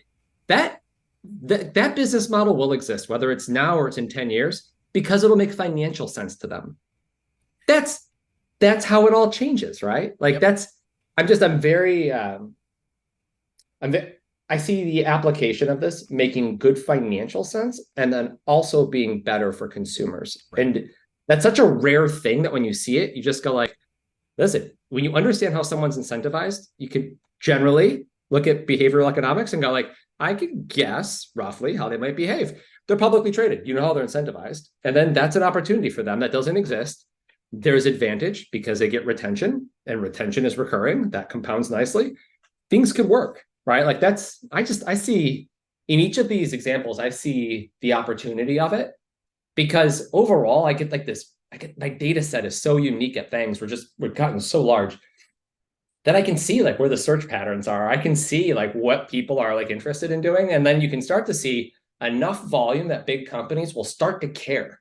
And then what they'll do, the smart ones, they'll be proactive. Yep. They'll lean into it. Someone's using the example of Ford. That's who I was thinking of. And I didn't want to say names, but they've been very good about embracing it. Ford's the second or third largest utilizer of 3D printing in the United States. Yeah, but also they've been very cool about just people saying, "Hey, go hack, the new Maverick," right? Yep, like the Fit system. They put it out there. Yep, the Bronco has it. The Maverick has it. But what level of that is just marketing, and what level of that is actually valuable? Does it matter? Here's the question: does it matter? Because the community gets the support, right? Oh, I think it's great. Intrinsically, it matters to me because it's kind of like greenwashing where companies say, oh, we're buying carbon credits to be carbon neutral. Shut up and actually do something useful, right? It's like, okay, cool, great. They are. You get free models. And then you get an encouragement that you won't have IP-based lawsuits for those who are trying to build models. I actually think there's a tremendous amount of risk that they're taking in doing that. But so like there's a lot of marketing, but also I just think they're setting themselves up for the future. That's what I think. And I think so too. We're going to see more of that. And it's not like just an EU thing with right to repair. It's going to be everywhere because it'll make sense and it'll make good financial sense for them. And being the first mover, that's partially marketing, but that's also, I think it's just good business. It is. They don't like variation is not your friend in manufacturing. Standardization, right? And so there, like, and if they at some point if they want to put a membership on it or whatever, like that, I don't know if I would pay a membership for that, but No. that I could see a world where there's enough value that maybe I would. No, because then there are guys like me that have the expensive high-end, high-accuracy scanners that will just scan the part and release it open source because I don't feel like paying a monthly fee for it, and because screw you, I can.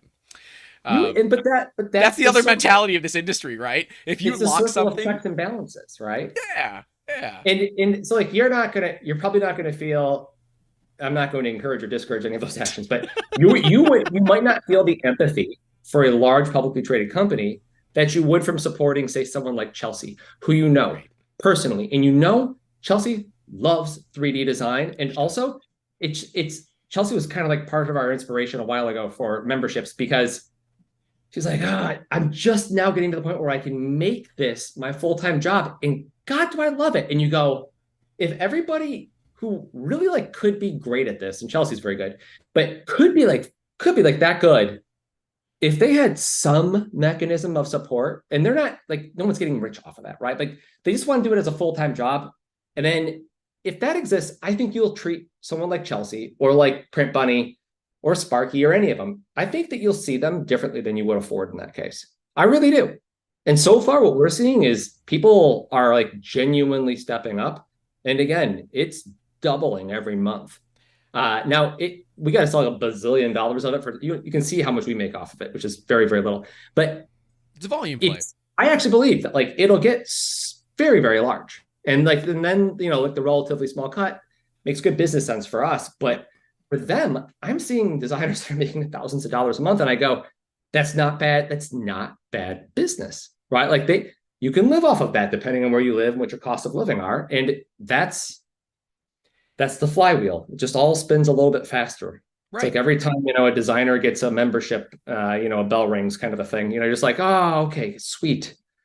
One more. Oh my gosh. All right. So is there a way that we can do internet hooks with memberships on Thangs so we can design a bell, a real bell that can be, you buy a bell, you print this whole thing for it. Every time you get a new member, it rings the bell, but it rings it aggressively. I want this thing to ring a bell so aggressively that you're wondering why it's ringing it so aggressively. And we can put it into the places like, I want to put it in Zach Friedman's cave, right? So every time he gets a new member on Thanks, he's in the middle of a video. Zach's doing well, actually, with memberships. Awesome. But that's so we don't do hardware, and we know what we do and we know what we don't do. We will build you the API. That's if you want to build the hardware, if somebody wants to build the hardware, let us know. We'll build the API. Like that's we love software. And yeah, I love the idea because it's true. But it is, it's like genuinely true. That's like, one of those examples where if we remember that these designers are humans and that their work is amazing, and actually they're artists. And like one of the things that you'll see in my backdrop is I don't buy canned art from anybody, period. All the art in my office is all original, and I met the artist, I looked them in the eye, shook their hand, said, thank you for this. I want to support local art. I think about designers the same way. Like if we all just got to know the designers and their great stories and talk to, 3D Print Bunny in Australia or talk to Chelsea, it's like, talk to them. They love the fact that like people love what they do, and they can just they're not trying to get like crazy wealthy. They just want to make this their full-time job. That's all they want to do. And so like if you go to like Thangs memberships, it says one mission: enable designers to make their passions their full-time jobs. And we believe that. Like we think that it's clean, it's good business. Like everybody knows how we're all getting paid, and we don't get paid unless everybody benefits. That's the kind of work that you want to do at the end of the day. You want to feel good about what you do. Nobody gets up and goes, I'm going to do something evil today, right? Like they all tell themselves either what I'm doing is not, or I'm just collecting a paycheck. And, people like yourself are out there, and what you're doing is you're making the concept that is otherwise very daunting accessible. Trying to. Yeah. But at the same time, similarly, right? I ask people to support us on Patreon, PayPal, YouTube channel members, subscribe, like, and things that are that extra step. And yes, that was a hidden CTA. You're welcome. But the thing that we found, and any company that has done this with a contact form knows exactly what I'm talking about. The less clicks it takes to click that buy button, the way more likely they are to do it. We had enough people say, we don't want to use Patreon. We don't want to use YouTube. Can we just support you via PayPal? Okay, sure. Yeah, I don't care. I'll set that up, right? So we have a $10 tier on our PayPal. If you want to support us, go do it that way, because it is just done. Instant. It is instant. You can click it. It's right there. Click pay. You're done. And that's the thing that I've always liked about the memberships of Thangs. You guys don't have a lot of BS in the way. It's just simple.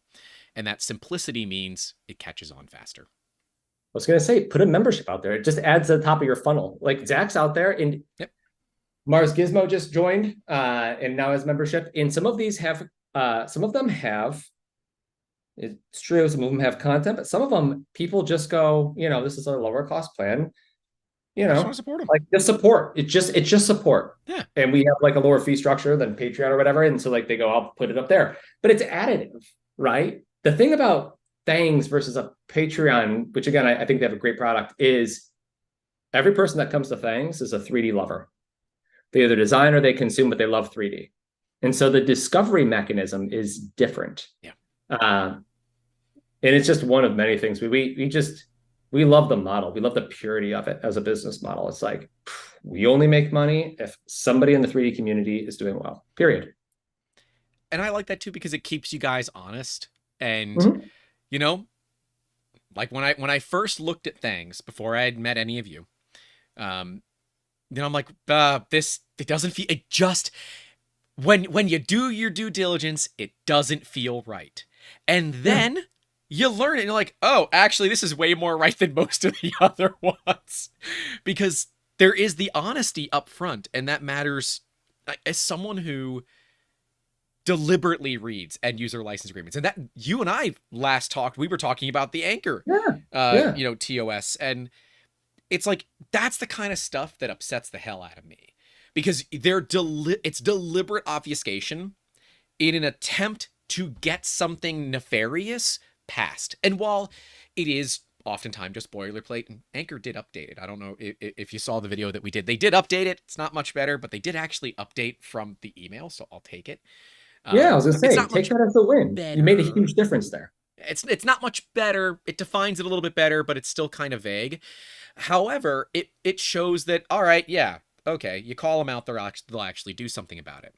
And that kind of stuff, like Thangs, when I called you guys out regarding the data collection and the policies, I got together with John. We had similarly a multi-hour conversation, because I don't shut up. John talks a lot too. And everyone that I've talked to in Thangs loves to talk. And that's what I love about you guys. It's fun. But, you said, all right, let's have an honest look at it. Let's fix it. Let's work together, and let's make real change. That matters to me so much. Yeah, well, you've set up a business, so you get this. Okay. There's all these things that you have to do. And it's like, there's a lot of boilerplate and like legal docs. And so some of that stuff just makes it in because you're too busy building, right? Or you're trying to grow or whatever. And then someone goes, hey, you've got some boilerplate in there. And we go, well, then tell us. We're not lawyers. And that's on us. Honestly, that's on us. We should have read every detail, but this is just part of, the early days. But then we have the conversation. We go, oh, well, that's the advantage. And I do think it's like a superpower. We, from our perspective, are very flexible. We can just go, all right, well, that's certainly not what we want. Yep. Let's change it. And we change it, like right there. I think it was like a week after you talked to John, we had all the changes in. And I was like, there, how about that? We didn't even know. So it's like one of those. And people go, oh, that's a startup and they're fast and loose. It's like, no. What if people, so assume good intent for once, right? Like, and then I do this to myself all the time. Assume good intent, because actually living in a world where you assume bad intent is just a tough way to go through life. So you assume good intent, and then what if people are fast? And that's the difference. Like your Anchor example is a great one. What if they go, oh, honestly, we just copy and pasted something, which are bad. Here we go. We'll change it. Yep. That's actually everything working how it should be. That's a good place to be. That's a good world. Part of me says we should not just copy and paste stuff to begin with, but I recognize that often people are sometimes looking for an easier solution, right? I know our original terms of service that we had years ago for 3D Musketeers was bad. And then I spent more money than I cared to admit, going through getting a good NDA, getting good terms of service, and because that stuff matters a lot. And those that care to read it are the ones that care. Often users don't care, and there are some companies that tend to behave badly. And I know that is oftentimes my own fault that I have, and why I will often film videos where I'm upset 3 or 4 times, because I just need to get it out, and then I need to talk about it. And once I have it out, the video is much better. Yes. My 6-month bamboo video, for anyone that is a supporter financially, they will get the 1 hour and 40-minute raw recording for a 20-something minute video, because I did 3 full takes of it. Because I'm like, Grant, you're complaining too much. You are assuming that a company is behaving badly, and that's a fault, right? Because I see a lot of companies behaving badly. Or it's a company is a collection of humans, and humans make mistakes. They lose emails, like whatever that thing is. And what if the mistakes aren't always nefarious? What if they're literally just like, didn't read your email that Saturday, right? Like whatever it is. And then someone goes, hey, make that, like, for me, it's often that like we launch a feature and then the community goes, it's good, but this is what you need it to be. And you hear it and you go, shoot, drop everything. We call it a fast follow, get into the fast follow loop. And so like we rebuild it, we bring in design. And then like, an email comes into your inbox. You're like, well, I don't know, I'm pulling 18-hour days to like get this feature dialed in to make it better because this is what people want to use it. And like something slides by you. But then someone goes, hey, this line, and this line don't make sense. And you read them and you go, they definitely don't. And what happened is, you trusted, somebody that you hired to like review that crap. And at the end of the day, they just didn't review it very well. And so but like, if you just assume people don't know, they have good intent and they listen, often it's actually the case. Yeah. Often it's actually the case. Not always. So like you have to be skeptical, but often. But you said this at the very beginning. It's easier to think that way when you know the human. Yeah. You've seen the human, you realize that it's a human, right? That's true. And so I think both sides of it are absolutely, like both sides are definitely true. Yeah. And they're just both sides of the same coin. For every bad actor, there's probably 10 good actors, but there's still a bad actor. Yep. And those bad actors often hide as good actors. Yes. And that's the best ones to find. The best ones do. Yeah. The best ones do. Not forever, though. This is where track record matters. It's not like there are people out there that are playing like an Ocean's 11 long game on this, right? Like it's really hard to do that. And the bigger you get, you can see if there's consistency or inconsistency. And you don't see it. There's just like one head. You'll see it everywhere else, right? Like you'll see it. You meet, people that work on things at events, at RepRap Fests. You have calls with them. If everybody is relatively consistent, that generally means you've got a culture that has very specific like values, principles that are well understood. And, if there's anything to be proud of, it's, trying to stand for something that should matter, is good, and then helping others, hopefully, do something that matters for them. I find all this fascinating. But it's about the community. That's what we're talking about. We're not talking about like a company at this point. We're talking about the community. Yep. There was a saying that I think applies here really well. It was at a prior employer after the employees came together, revolted, and threw somebody out of the company. And they said, we view our job as being white blood cells in the system. And when we see a foreign object that doesn't make sense, we surround it and we kill it. And the community does that sometimes when they see something. And, hopefully it doesn't kill the thing. But what they do is they're saying, we saw something that doesn't jive with the values and principles that we hold dear. And then hopefully there's an opportunity for the, whatever that entity is to go, oh, okay, I'm sorry. And correct. But sometimes they just surround it and move that foreign object out. that's actually what the community is. At least that's how I see it. Maybe it's something different, but I think in general, that's the goal, right? Like that's the goal. Everybody holds each other accountable. That accountability is what has kept this industry honest for almost 2 decades now, right? Ever since the big patents from Stratasys regarding FDM expired. I mean, technically the trademark is still there, so FFF for the purposes of this video. Ever since that expired, GPL has just been pretty much a, look, can we all just agree not to be jerks to each other? Can we agree to be honest, good people that are here just to make cool stuff? And if people don't abide by it, there is some legal ability, but it's often a big company going up against a small individual that can't, like, the big company will just sit in court until they bleed the person dry. And this idea of, consumers kind of fighting back, or at least better defending their rights, feels good. And it's not something you see much outside of industries that were built upon open source like this. I think that's, you're right. I mean, a lot of that is the open source ethos. Yeah. You're right. That will dilute somewhat as the general appliance users come in. But I think that the core will have the audience, people like yourself, that scales to these other concentric circles around the community. And that, that's the role of the early leaders. But I mean, that's what you all do. And actually, I think, whether it's Nero, yourself, or others like that, which was, I go back to because that was a good interview. That was a fun one. But you can tell you're having fun. The discussion was good. But it's more like that's the responsibility. And hopefully everybody gets rewarded and the flywheel just continues going. Mm-hmm. That's how it should work. Yeah. And maybe that's idealistic, but like that would be lovely. Yep. So this has been, for me, really interesting because typically I would expect at least one, like, just completely like sideways, almost like controversial question, because you're very good at asking the hardest questions.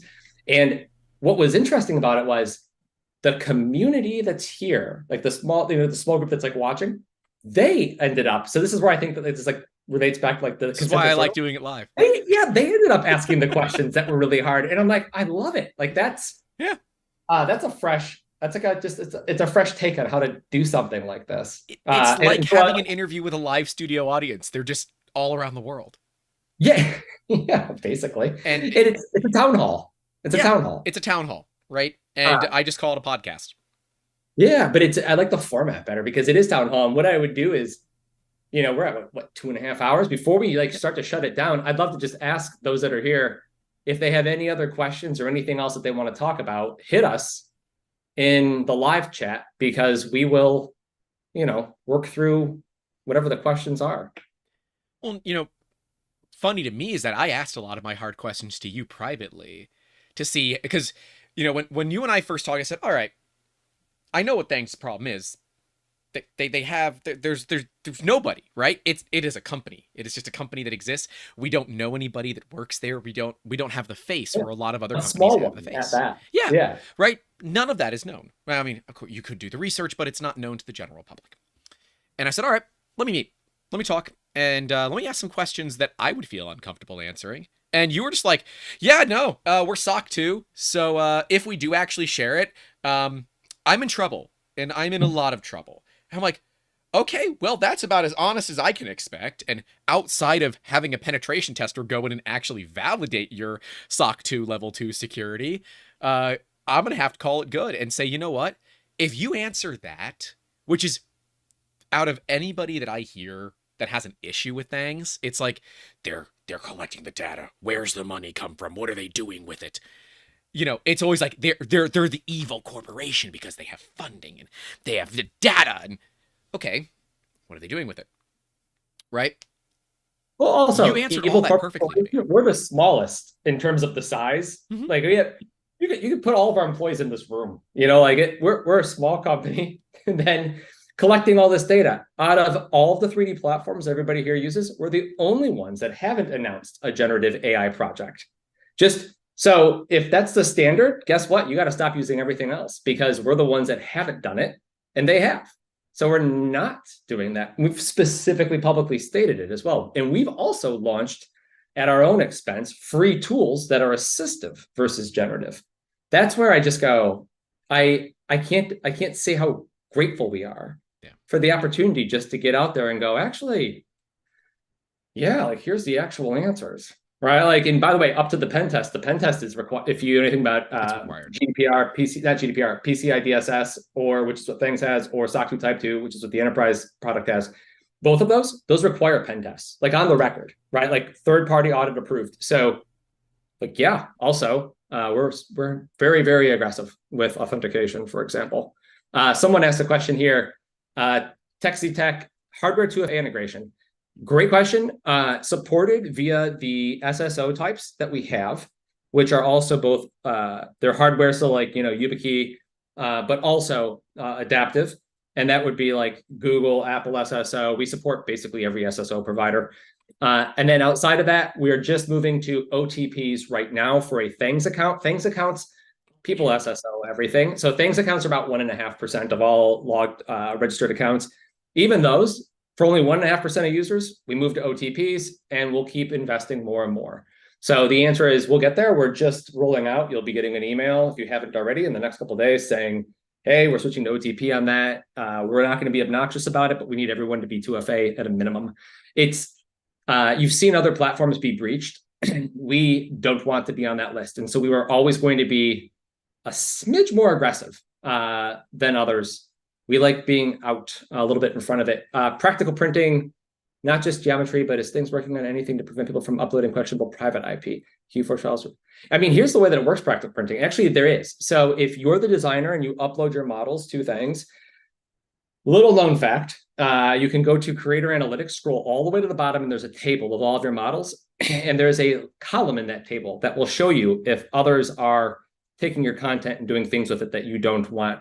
Now, we've been strongly encouraged to charge for that because it's really expensive to operate that service. It's both a 2D neural network, but then a 3D deterministic algorithm that is literally like a septillion operations. But we haven't talked about it, but it is actually free to everybody. So you can use it. We tend to pick that apart of memberships, but you don't technically have to have one set up to take advantage of it. If you want proactive notifications, that's available for the memberships designers. So if you've got one and people are taking your stuff, and we find it, we'll actually send you an email. Even if you uploaded it, on Monday and it's now a year later, people are ripping you off, we'll give you a heads up. That's all baked in, but it's free. Rose Kindred, from browsing Thangs during this stream, I'll say I dislike the bandwidth it seems to use. Open 4 to 5 miles, new tabs, and Chrome slows down. Yeah. It's Chrome. It's specifically the way that Chrome handles the fact that when you go to Thangs, click on a model, it instantly starts to render it in 3D. And as a Chrome user, it sucks. So default 2D load is going to be out in 2 weeks. Okay. The Rose, you're not wrong. Just in case you're going, am I taking crazy pills? You're not. The challenge is that 3D viewer. Yep. And that viewer is not what you see on, there's one open source viewer that everybody uses. And we don't use that. And the reason why is we want to have the ability to support step files, SLD ASMs, and a lot of other assembly-based, hierarchical BOM-based formats. And that viewer doesn't support all of those. And so what we can do is we can explode a 3,000 part model into subassemblies. Unfortunately, it's a heavier lift in terms of bandwidth. And that's one of the many reasons why we're switching to 2D first model page loads. And if you look at that, Rose, and you're like, I don't believe you. Check this out. On the upload, when you upload an image now, if you're uploading a model, it has a aspect ratio cropper that we released. Why? So that we can get a consistent aspect ratio from the landing page over to the model page for those 2D images. So we had to launch some things first to get there, but it's coming really, really fast. Also, if you really want the model, you can just click download from the landing page and never load the 2D viewer or 3D viewer. Great question. Practical printing, more thinking about modelers uploading files that are straight ripoffs of, say, Marvel or Star Wars IP. That's so first, practical, good question. We're not seeing as many of the takedowns. When they happen, by law, we have to follow a takedown. Honestly, I'll give you like the data answer on that, practical printing. I'd say it's probably 100-to-1 designers, not companies, designers who file those. They are the ones who are very carefully, like that's their whole business. I think as you see Fords of the world start to embrace this idea of the community loves their products and they want to like hack around them, we're not seeing like a lot of the fan stuff get shut down because it's pretty much good. You see designers. And so we have the way that we approach it is a little unique. We have a zero tolerance policy. So what happens is if you are reported as a designer who has somebody else's work, every other platform, at least it used to be the case like 6 months ago, I'm pretty sure it still is, you have to go through this process, which is fair. Totally makes sense. It's about due process. It's checks and balances. We basically say if you report it and you can show prior evidence and a timestamp on another platform, we don't make you go through the process. We bias to a takedown. And so almost all of ours are done in the first 24 hours. And then the other person who doesn't have the timestamp, they have to go through the process of proving that they own it. And so we did this. It's not typically how it's implemented, but the idea was instead of siding with the offending party, side with the party that's offended. And then instead of making the burden of proof sit on those that did the wrong, it's worked really well for us for 3 years. It makes it very fast. And you'll hear from designers, if you like go through kind of like the tweets over time, we get a lot of credit for being just very, very aggressive about designer rights. It's controversial, again, because we just err on the side of the designer who can prove it with like a simple screenshot. But so far, so good on that one. And we're also open to being wrong. So if there's people who abuse that and report content that actually isn't theirs, we'll revisit the process. It's the one advantage of being a startup.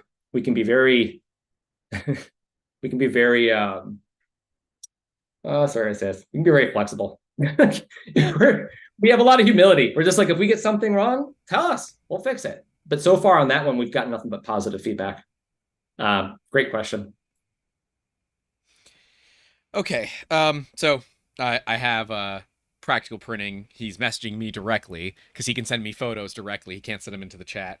So his thing is, let's say I am creating something, and HueForge is the one that we're going to use. HueForge being the system that can basically rasterize an image, make it 3D printable and multicolor without requiring a big, expensive full-color 3D printer, right? How is there a method for protecting the intellectual property of some of the bigger studios so that these C&Ds and all that don't have to come down from big lawyers, and instead it's like, hey, we noticed this looks like a Baby Yoda. Do you work for the mouse, or do you probably not want to upload this? I mean, here's what I'll say. Shy about it, just to be upfront. Yeah. So like, it's if your goal, if the question is really about like how do we protect Big Hollywood? Big Hollywood's pretty good about protecting their IP in general. Not in all cases, but that's kind of what they're known for. I haven't really seen a whole lot of people that are like, we really have to do a better job of protecting Hollywood on these things. I think everyone tries to just be honest about IP use. The small designers are the ones that we see a lot.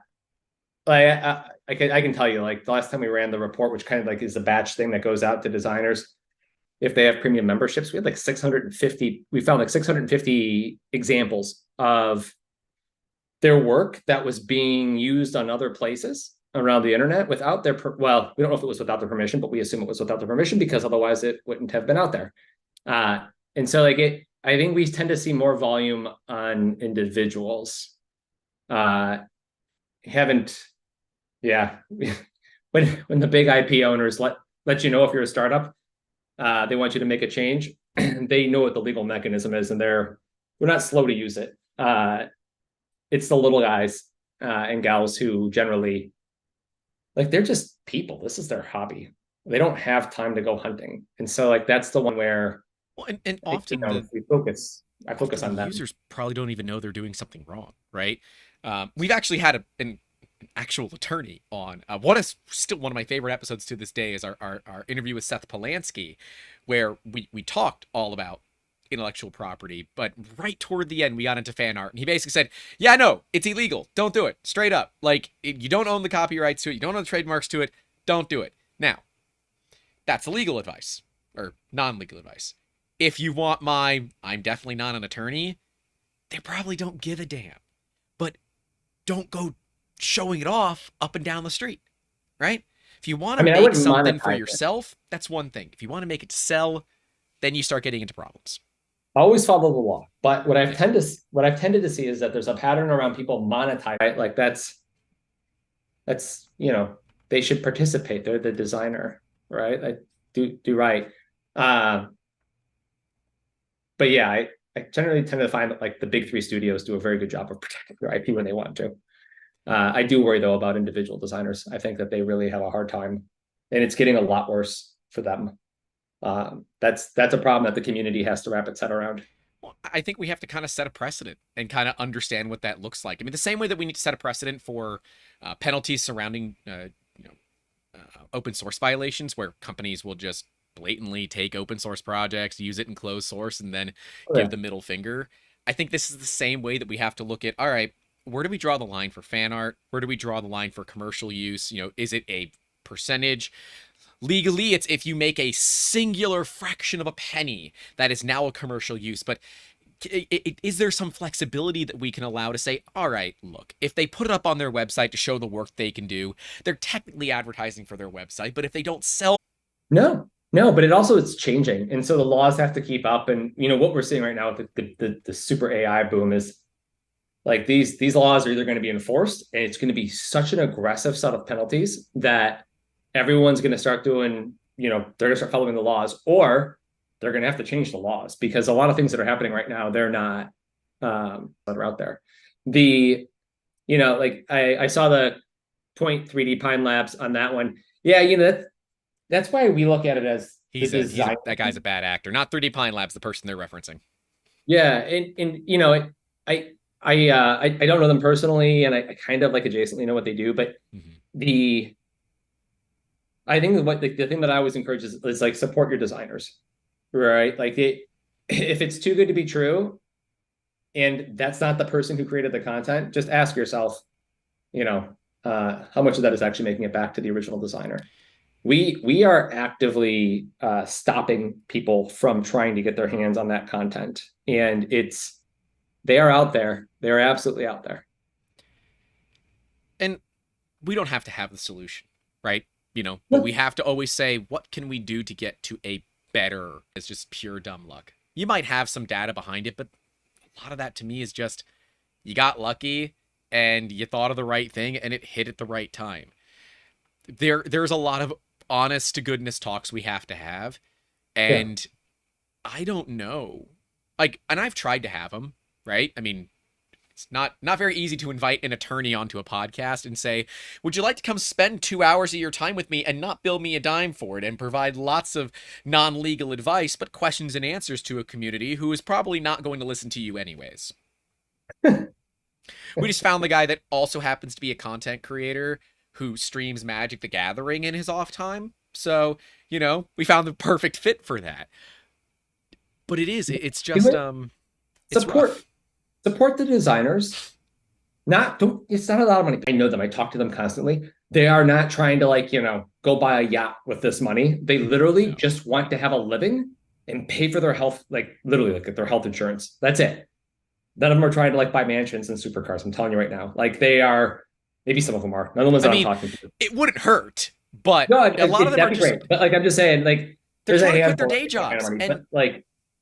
Yeah. In this space, it's just, they just want what you have, a somewhat reliable living. That's it. And I think there's a couple of things that you can do to support them, and that's all you have to do. And you can't support them all, but if everybody picks one or two, then you're doing something right. That's all. That's all. They are all given away for free anyway, for the most part, right? So it's just give them a hand if you can. And if you don't want to use our platform, use another one, right? As long as you're supporting a designer, great. Support creators, support designers, and then you won't end up with the equivalent of mainstream everything. you'll actually have people that have opinions, people that care, people that are doing their own investigative work, like who I'm talking to right now. You will get those things, but only if they're supported. Like, and they're not asking for Ferraris. No. They just want to make a living. That's it. I mean, don't get me wrong. The 21-year-old car that is my only form of transportation, it would be nice to get something a decade newer, I would take, but I don't have that opportunity. And I would love for YouTube to be able to get there. But I'm not going to force people to say, well, you just won't see the content if you don't pay. And as Chris Catlett, says, we need to move from STL files to something with more traceability.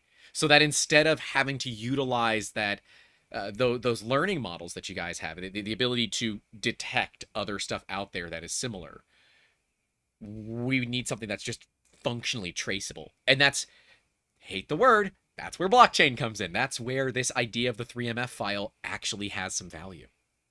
Yeah, I mean, it does. But there's so many ways to break that concept. Mm-hmm. I would argue that the blockchain does have like one derivative business model that makes sense. And this credit goes to Kevin Rose for kind of commercially creating the pattern here. But it's that idea of like every time something changes hands, a very small percentage goes back to the original designer. That's a clever implementation. The cost to actually like put something onto the chain right now is still prohibitive. We did look at it at one point just for that use case. But I would argue you don't need that. Actually, the argument that I would make is, okay, you've got a model. Upload it to Thangs. You can upload a 3D model, the STL, the 3MF, and it'll find you every major platform where it exists. And then here's your traceability. Look at the dates, right? Like, yeah, traceability is the important thing. Yeah, like that's present. And we give that away for free to our designers for this reason. I don't know how many actually use it because I don't automate like a takedown or anything. What I do is I provide information is how I think about it. And then it's like, you may or may not want to do anything with it. But if you want to, if you just want to know like where else your content is existing, our job is trying to get all of that. We're going to online Etsy for 2D pretty soon. All the other sites are 3D. And then there's a few more that we're going to keep going. But yeah, it's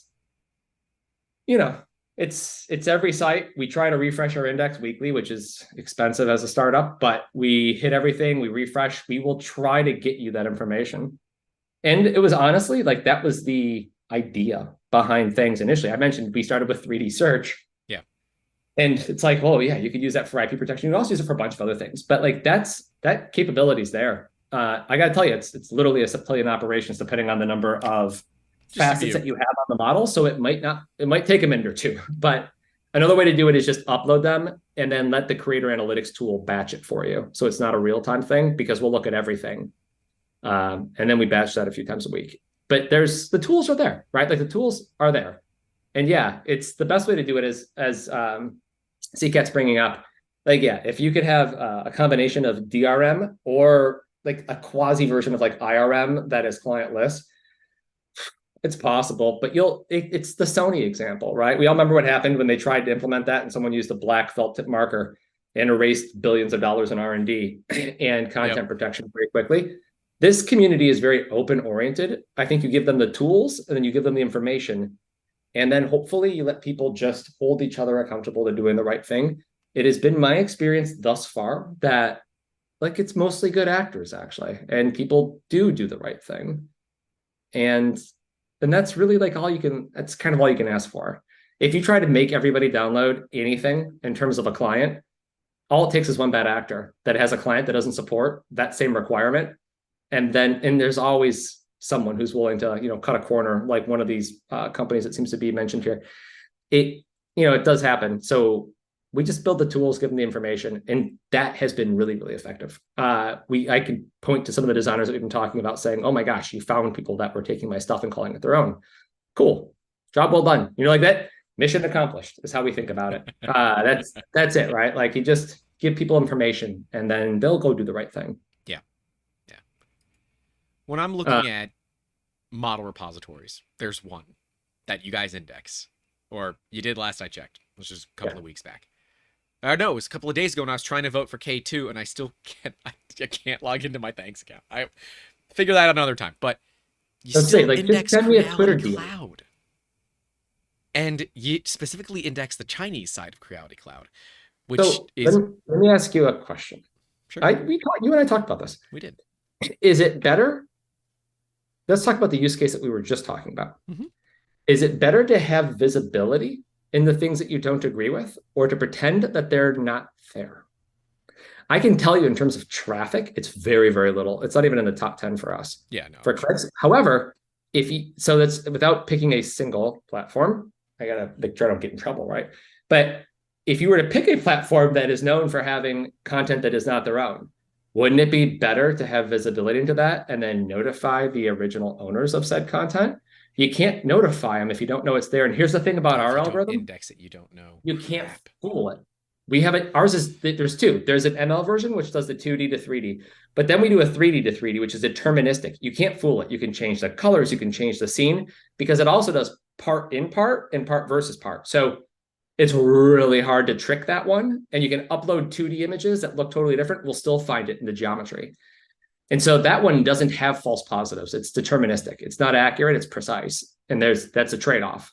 Makes it slow. But so I think in that case, it's better to be able to look into it and then to be able to notify people if there's something going on. That's fair.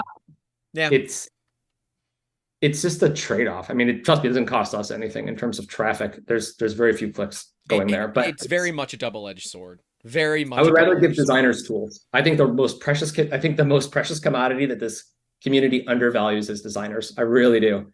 Without the content, that hardware is just sitting in the corner doing nothing. And so just help them make a decent amount of money and then make sure that they're not getting ripped off. And that's pretty much all you need to do. They're not, again, these aren't people that are trying to get wealthy off of it. Yeah. I'm very simple though. Maybe that's reductionist. And if it is, people send me a DM as Grant knows, actually as anybody knows, anybody, I respond to every DM every time, any feedback ever. Like we're voracious. You can't be mean enough. And so we want to hear it, and then we'll always find a way to like make it right for you. But if we can. But yeah, that's currently how we think about it. It's like, just protect designers, find a way to support designers. Everything else will take care of itself. And don't roll in the mud. That's the thing that we all have to make sure that we do as a community. There's a lot of that goes on way too often. And our approach is we'll respond with facts once or twice, and then we just say we're disengaging. Which hurts you, right? Because, untruths have a way of becoming reality, but ultimately it's like, you got to choose your values. And that doesn't help anybody. It doesn't help what you have in your teams, but also doesn't help the community. The negativity is something that we can I've been preaching about this forever, with something that we can actually destroy. Yep. If we just treat it like, we're white blood cells. And when people are negative and snipe, we just go, hey, that's not needed. Like it's a big pie. It's a big pie. I agree. I do. We've watched a lot of people do it the wrong way, and we watch a lot of people do it the right way. And I think it's talks like these that help people see that maybe they've maybe they've misunderstood. Maybe they've looked at some things the wrong way. And maybe that will help them about Thangs, about anybody. Look at reassessing what we think we know versus what we actually know. Ooh. Because that, to me, is what it's like to be human, is to be able to say, yeah, I actually, I like this. Like at the end of the Friday video, I was out in Tampa at business meetings, and I'm getting pinged by my team saying they just put out an update. I said, great, give me 2 seconds. I'm going to step outside. I put my phone into the selfie camera, and I just recorded a quick video, crappy audio, and I uploaded it to Google Drive so we could add it right at the end of the video saying, look, they put out an update. I haven't had a chance to look at it, but from what I'm told, it's reactionary, but at least they're dealing with it. It's and progress. That matters. Right? It's progress. These are human beings. If you can get them to go, oh, hey, I agree. Let us chip away at it. That's progress, right? Like that's what we should all be going for. Just getting a little bit better every day. I have been just nothing but surprised that people that are trying to do good, people that take the high road more than the low road, eventually seem to do well in the 3D community. And I cannot say that that is the case everywhere. I really can't. And so it's refreshing. I actually think it certainly hasn't gotten worse. And I would say maybe it's gotten better, because it seems like the bigger this community gets, the more new people come in, they really do care about that. Yeah. And they could give two shits about who's been doing what for how long. And they don't care about like the petty backlog from a decade or 2 decades ago. They're just, all they want is like, hey, listen, like, this is fun. This is new to me. I think it could be really useful. I'm learning a lot. Like, help me learn. And then people that do right, I tend to find that they get rewarded long-term, maybe not in the short term, but long-term. And then you don't write them off, right? If somebody doesn't agree with you, like when we first had the occasion of working with you, I was like, oh, they've misrepresented who we are and what we care about. But they're right. Their feedback is valid. Those lines, rip them out. So we rip them out, and then it turns out we get to know each other, and we're like, oh, actually, good humans on both sides, right? It's just assume, if nothing else, assume good intent, because living your life the other way is a terrible way to live, and life is short. You know what I mean? Like, just assume good intent. You'll get burned every once in a while, but it's better than assuming bad intent everywhere. It's true. I mean, even you said, hey, reach out to Anchor before you put that video out. And he said you said it's a much better video. Yeah. He said, just in content. If you reach out and say something rather than just yelling at him. So yeah, it's true. I think all of these things aren't just the right thing to do. I think they're good business. Honestly, and I could be wrong and proven very wrong by this, and I don't think you're wrong. Doesn't work out for us, but so far it actually really has. Yeah, I don't think you're wrong at all. I think you're absolutely accurate, and it's something that I got to do better at. Something that a lot of people have to do better at. We are so quick to point fingers at others and say they're behaving badly, and not say, well, why don't we fix it, right? Why don't we put something in front of it? And I got to do better, right? It's just part and parcel of real growth from real people for real value. And, if that's how someone also runs a company, you as the chief technical officer, as one of the co-founders of Thangs, and that's how you look at things, I'm in. And I mean, I was in before this. 80% of the company, 80% of the company reports to me. And if there's anything you can see, I'm pedantic into the details when it comes to these things. And you've met with our people, you've met with our teams. They wouldn't be there unless, and some people didn't work out, but they wouldn't be there if they didn't, share a similar way of how they go about their work and how you do it. And I think if you just consistently do this, and again, it could be very naive, but it shows eventually, it pays off eventually. And also it's good business. Like all three things can coexist. And you're right. When it came to Anchor, I did bring that up to you. I go, hey, listen, you should reach out to them. It'll make better content. It'll also just give them a chance, because here's what we don't know. Imagine this world. This can exist. There's a bunch of people at Anchor. They're 3D printing enthusiasts. They've been working for years to convince the parent company to go build a printer. Finally, they get a yes. They get a tiny budget, a little bit of manufacturing capacity. Oh, they push it through. And then, corporate legal comes in, boilerplates the heck out of everything. And they're like, oh no, we're going to miss our launch date unless we say yes. And so they say yes, we'll catch it later, which is normal. That happens, right? And then someone looks at it and they go, oh, I don't agree with this. And they go, like, the team circles back, they look at it and they go, oh. And so all of a sudden there's a world of good intent where everyone's a good actor. That's it. It's good actors trying to do the right thing. And then like someone calls them out, and they honestly, when you called us out, that's what we were just like, oh, we got to ship this thing. Here's some legalese. None of us are lawyers. We told them what we want. We looked at it like this, scroll, and we went back to work, a 20-hour day, right? And then someone was like, hey, no, but it happens, right? And then those pain though. Right. But I own that, right? So like that's my responsibility. Whether that means, you don't sleep that night, that is what it is.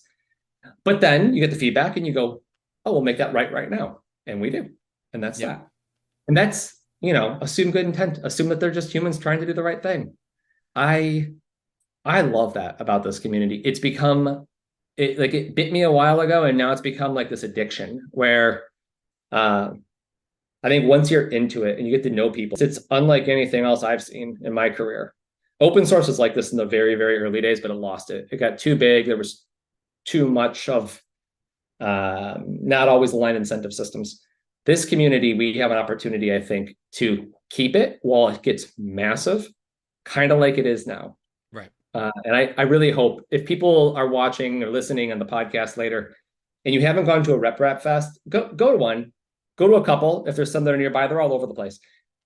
Go to them and actually go meet the people, because it is awesome. Like, they're all good people. Everyone's super friendly. Your favorite designer is sitting there at like one of those cheap fold out tables. You know, like they have like a barbecue and your family outside.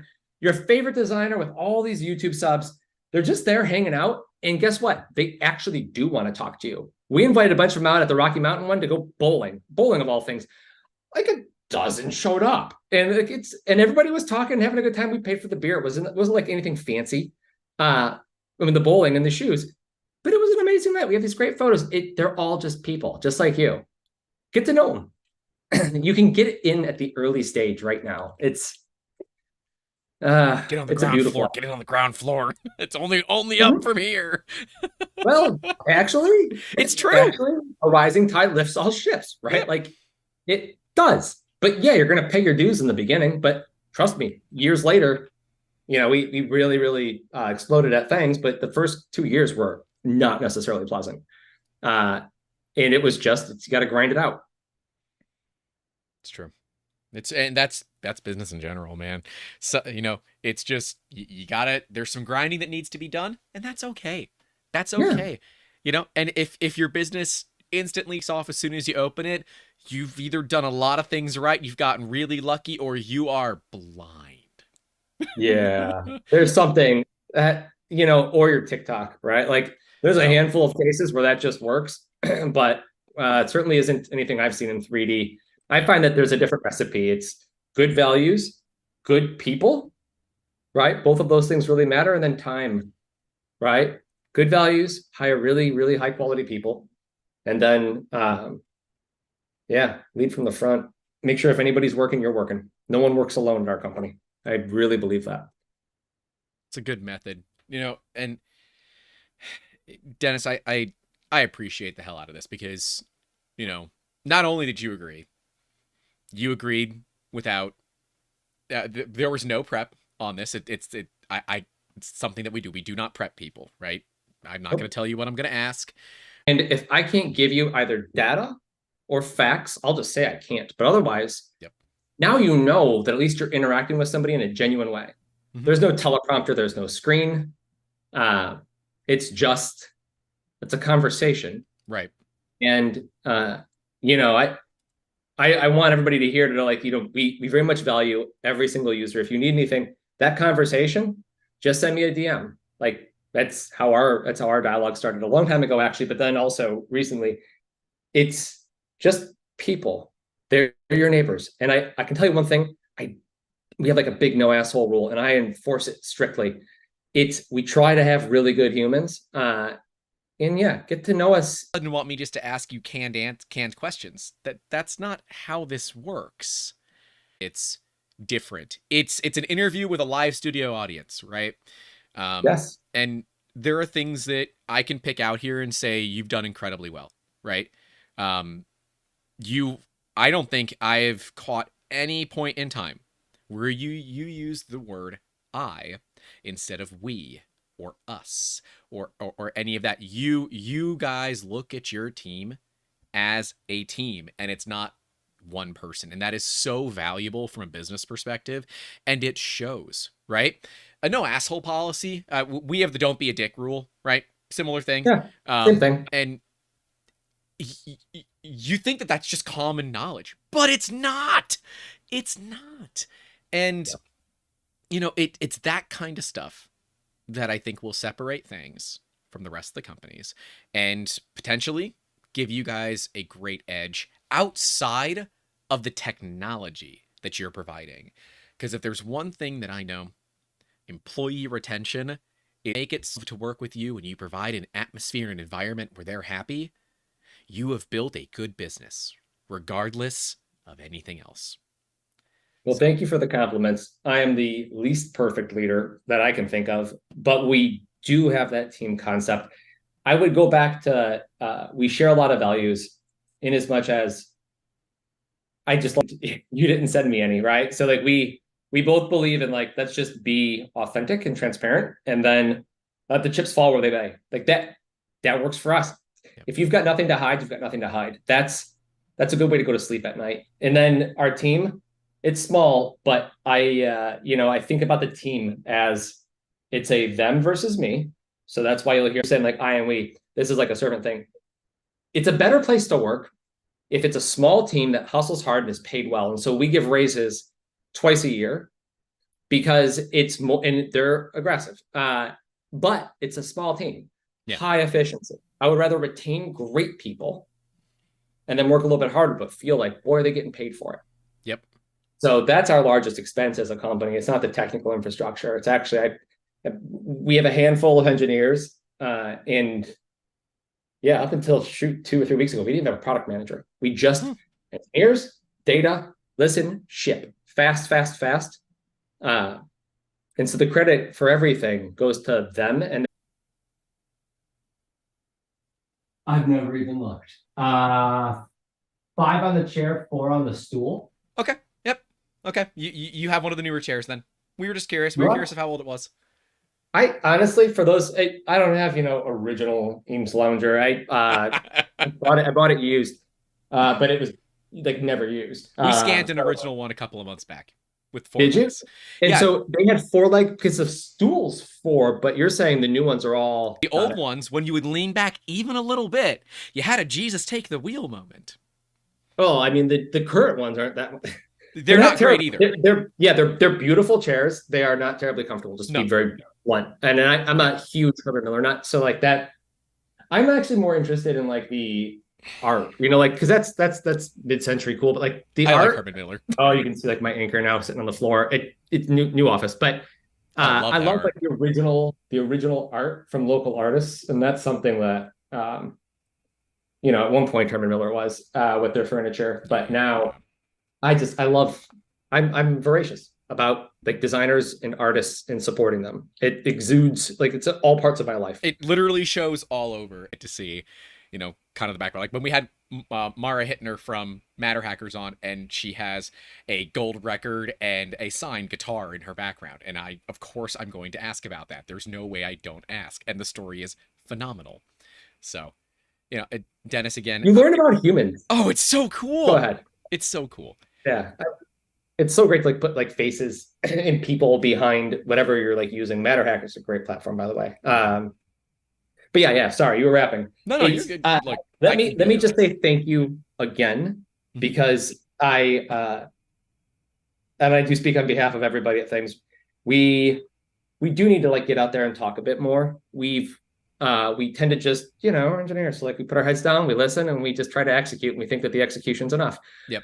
But we'll do more of this. But your format it's just like, it's very unique. And so I hope the community takes a moment to provide that support, right? So Musketeers is not, it's not like, you're trying to stack yachts. What you're trying to do is create content that you think is for the actual better good of the community. Look at the anchor work, making progress. Look at when you first called us years ago. Like it's you actively seek to try to do the right thing. And if we don't reward that, we won't get more of it, everybody.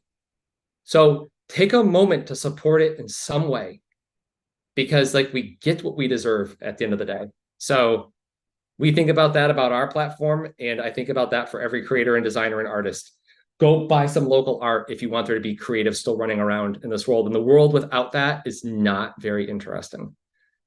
Same with people that create amazing content like this. Support them. Otherwise, they won't keep making it. Very true. Dennis, this has been one of the more memorable interviews in a while. And, it is very similar to my interview with Sanjay. That was only supposed to be 45 minutes, and I have over 3 hours of raw recording with him. We were the last people. There's no greater compliment, by the way, than that. Well, it was the thing that I noticed about him too. He never once said I. He never once said I. He always said we. He always said us, the team. He said the only thing that it's ever me is when something goes wrong, because the buck stops with me. And if it gets past me, that's on me. It ain't on me. And that gives me good hope for what's happening with Thangs in the future of this whole industry and the future of Thangs. So, guys, take a look at Thangs. And if you are watching or you're listening, actually, if you're listening, you're going to have the good recording. But if you're watching and you want the good recording, give me a couple of hours. It's a very big file. My internet sucks, so I'm going to have to upload it. But keep an eye on our Twitter. I will tweet out when the new one editing, but our internet's been editing for us the entire time. You know, we're more than happy to do so. I will make sure that you guys get it. So thank you all so much for watching. Stay safe out there. Don't forget to call your loved ones. And as always, keep making awesome. Have a good one. Support 3D Musketeers. All right. That's my last plug. All right.